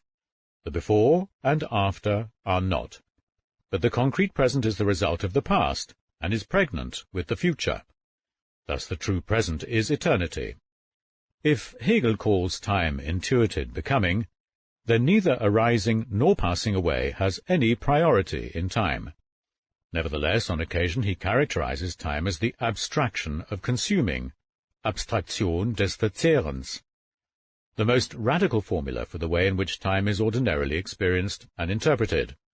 On the other hand, when Hegel really defines time, he is consistent enough to grant no such priority to consuming and passing away as that which the everyday way of experiencing time rightly adheres to. For Hegel can no more provide dialectical grounds for such a priority than he can for the circumstance, which he has introduced as self-evident, that the now turns up precisely in the way the point posits itself for itself. So even when he characterizes time as becoming, Hegel understands this becoming in an abstract sense, which goes well beyond the representation of the stream of time. Thus the most appropriate expression which the Hegelian treatment of time receives lies in his defining it as the negation of a negation, that is, of punctuality. Here the sequence of nows has been formalized in the most extreme sense, and levelled off in such a way that one can hardly go any farther. Only from the standpoint of this formal dialectical conception of time can Hegel produce any connection between time and spirit. B. Hegel's interpretation of the connection between time and spirit. If Hegel can say that when spirit gets actualized, it accords with it to fall into time, with time defined as a negation of a negation, how has spirit itself been understood? The essence of spirit is the concept. By this Hegel understands not the universal, which is intuited in a genus as the form of something thought, but rather the form of the very thinking which thinks itself, the conceiving of oneself as the grasping of the not I. Inasmuch as the grasping of the not I presents a differentiation, there lies in the pure concept, as the grasping of this differentiation, a differentiation of the difference. Thus Hegel can define the essence of the spirit formally and apophantically as the negation of a negation. This absolute negativity gives a logically formalized interpretation of Descartes' cogito me cogitare rem, wherein he sees the essence of the conscientia. The concept is accordingly a self-conceiving way in which the self has been conceived. As thus conceived, the self is authentically as it can be, that is, free. The I is the pure concept itself, which as concept has come into Dasein. The I, however, is this initially pure unity, which relates itself to itself, not immediately, but in that it abstracts from all determinateness and content, and goes back to the freedom of its unrestricted self-equality. Thus the I is universality, but it is individuality just as immediately. This negating of the negation is both that which is absolutely restless in the spirit, and also its self-manifestation, which belongs to its essence. The progression of the spirit, which actualizes itself in history, carries with it a principle of exclusion. In this exclusion, however, that which is excluded does not get detached from the spirit, it gets surmounted. The kind of making itself free which overcomes and at the same time tolerates is characteristic of the freedom of the spirit. Thus, progress never signifies a merely quantitative more, but is essentially qualitative and indeed has the quality of spirit. Progression is done knowingly and knows itself in its goal. In every step of its progress, spirit has to overcome itself as the truly malignant obstacle to that goal. In its development, spirit aims to reach its own concept. The development itself is a hard, unending battle against itself. Because the restlessness with which spirit develops in bringing itself to its concept is the negation of a negation, it accords with spirit, as it actualizes itself, to fall into time, as the immediate negation of a negation. For time is the concept itself, which is there, da ist, and which represents itself to the consciousness as an empty intuition. Because of this, spirit necessarily appears in time, and it appears in time as long as it does not grasp its pure concept, that is, as long as time is not annulled by it. Time is the pure, self-external, intuited, not grasped by the self, the concept which is merely intuited. Thus, by its very essence, spirit necessarily appears in time. World history is therefore, above all, the interpretation of spirit in time, just as in space the idea interprets itself as nature. The exclusion which belongs to the movement of development harbours in itself a relationship to not being. This is time understood in terms of the now, which gives itself airs. Time is abstract negativity. As intuited becoming, it is the differentiated self-differentiation, which one comes across immediately. It is the concept which is there, Daseiende. But this means present at hand. As something present at hand, and thus external to spirit, time has no power over the concept, but the concept is rather the power of time. By going back to the self-sameness of the formal structure which both spirit and time possess as the negation of a negation, Hegel shows how it is possible for spirit to be actualized historically in time.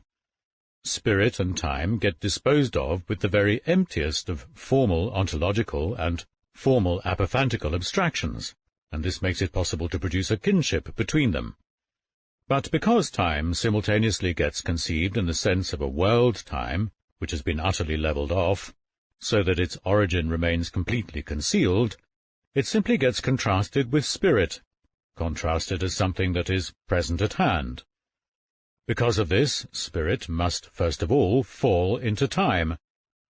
It remains obscure what indeed is signified ontologically by this falling or by the actualizing of a spirit, which has power over time and really is Seienden outside of it.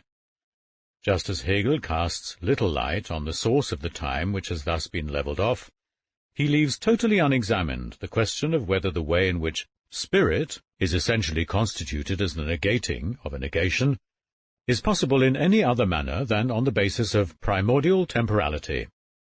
We cannot as yet discuss whether Hegel's interpretation of time and spirit and the connection between them is correct and rests on foundations which are ontologically primordial, but the very fact that a formal dialectical construction of this connection can be ventured at all makes manifest that these are primordially akin. Hegel's construction was prompted by his arduous struggle to conceive the concretion of the spirit. He makes this known in the following sentence from the concluding chapter of his Phenomenology of the Spirit. Thus time appears as the very fate and necessity which spirit has when it is not in itself complete, the necessity of its giving self-consciousness a richer share in consciousness, of its setting in motion the immediacy of the in itself, the form in which substance is in consciousness, or conversely of its realizing and making manifest the in itself taken as the inward, and this is what first is inward, that is, of vindicating it for its certainty of itself. Our existential analytic of Dasein, on the contrary, starts with the concretion of factically thrown existence itself, in order to unveil temporality as that which primordially makes such existence possible. Spirit does not first fall into time, but it exists as the primordial temporalizing of temporality. Temporality temporalizes world-time, within the horizon of which history can appear, as historizing within time. Spirit does not fall into time, but factical existence falls as falling from primordial, authentic temporality. This falling, fallen, however, has itself its existential possibility and a mode of its temporalizing, a mode which belongs to temporality.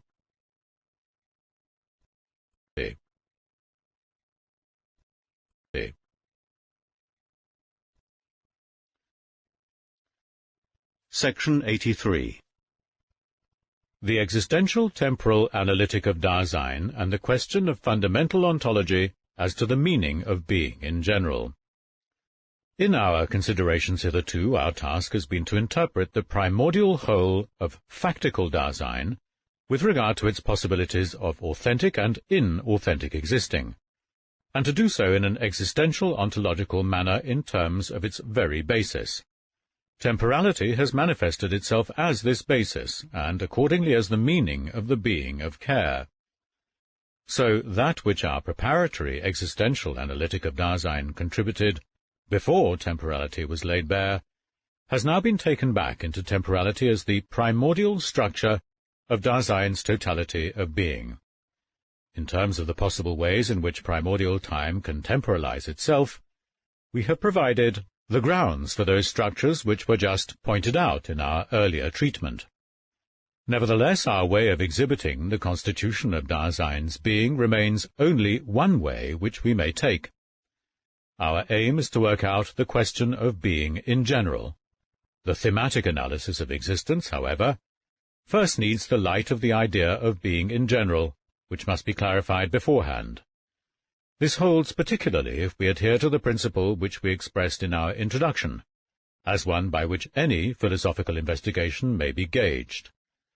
That philosophy is universal phenomenological ontology, and takes its departure from the hermeneutic of Dasein, which, as an analytic of existence, has made fast the guiding line for all philosophical inquiry at the point where it arises and to which it returns.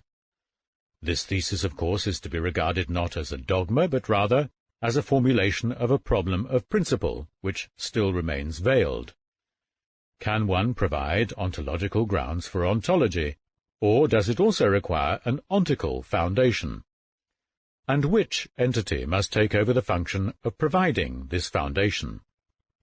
The distinction between the being of existing Dasein and the being of entities such as reality, which do not have the character of Dasein, may appear very illuminating, but it is still only the point of departure for the ontological problematic.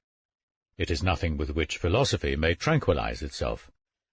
It has long been known that ancient ontology works with thing concepts, and that there is a danger of reifying consciousness.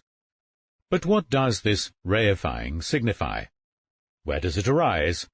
Why does being get conceived proximally in terms of the present at hand, and not in terms of the ready-to-hand, which indeed lies closer to us? Why does this reifying always keep coming back to exercise its dominion?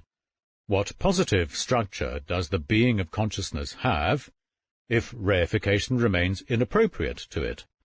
Is the distinction between consciousness and thing sufficient for tackling the ontological problematic in a primordial manner? Do the answers to these questions lie along our way? And can we even seek the answer as long as the question of the meaning of being remains unformulated and unclarified? One can never carry on researches into the source and the possibility of the idea of being in general simply by means of the abstractions of formal logic, that is, without any secure horizon for question and answer. One must seek a way of casting light on the fundamental question of ontology, and this is the way one must go. Whether this is the only way, or even the right one at all, can be decided only after one has gone along it. The conflict as to the interpretation of being cannot be allayed, because it has not yet been enkindled. And in the end, this is not the kind of conflict one can bluster into. It is of the kind which cannot get enkindled unless preparations are made for it. Towards this alone the foregoing investigation is on the way. And where does this investigation stand? Something like being has been disclosed in the understanding of being which belongs to existent Dasein as a way in which it understands. Being has been disclosed in a preliminary way, though non-conceptually, and this makes it possible for Dasein as existent being in the world to comport itself towards entities, towards those which it encounters within the world, as well as towards itself as existent. How is this disclosive understanding of being at all possible for Dasein? Can this question be answered by going back to the primordial constitution of being, of that Dasein by which being is understood? The existential ontological constitution of Dasein's totality is grounded in temporality. Hence the ecstatical projection of being must be made possible by some primordial way in which ecstatical temporality temporalizes. How is this mode of the temporalizing of temporality to be interpreted? Is there a way which leads from primordial time to the meaning of being? Does time itself manifest itself as the horizon of being?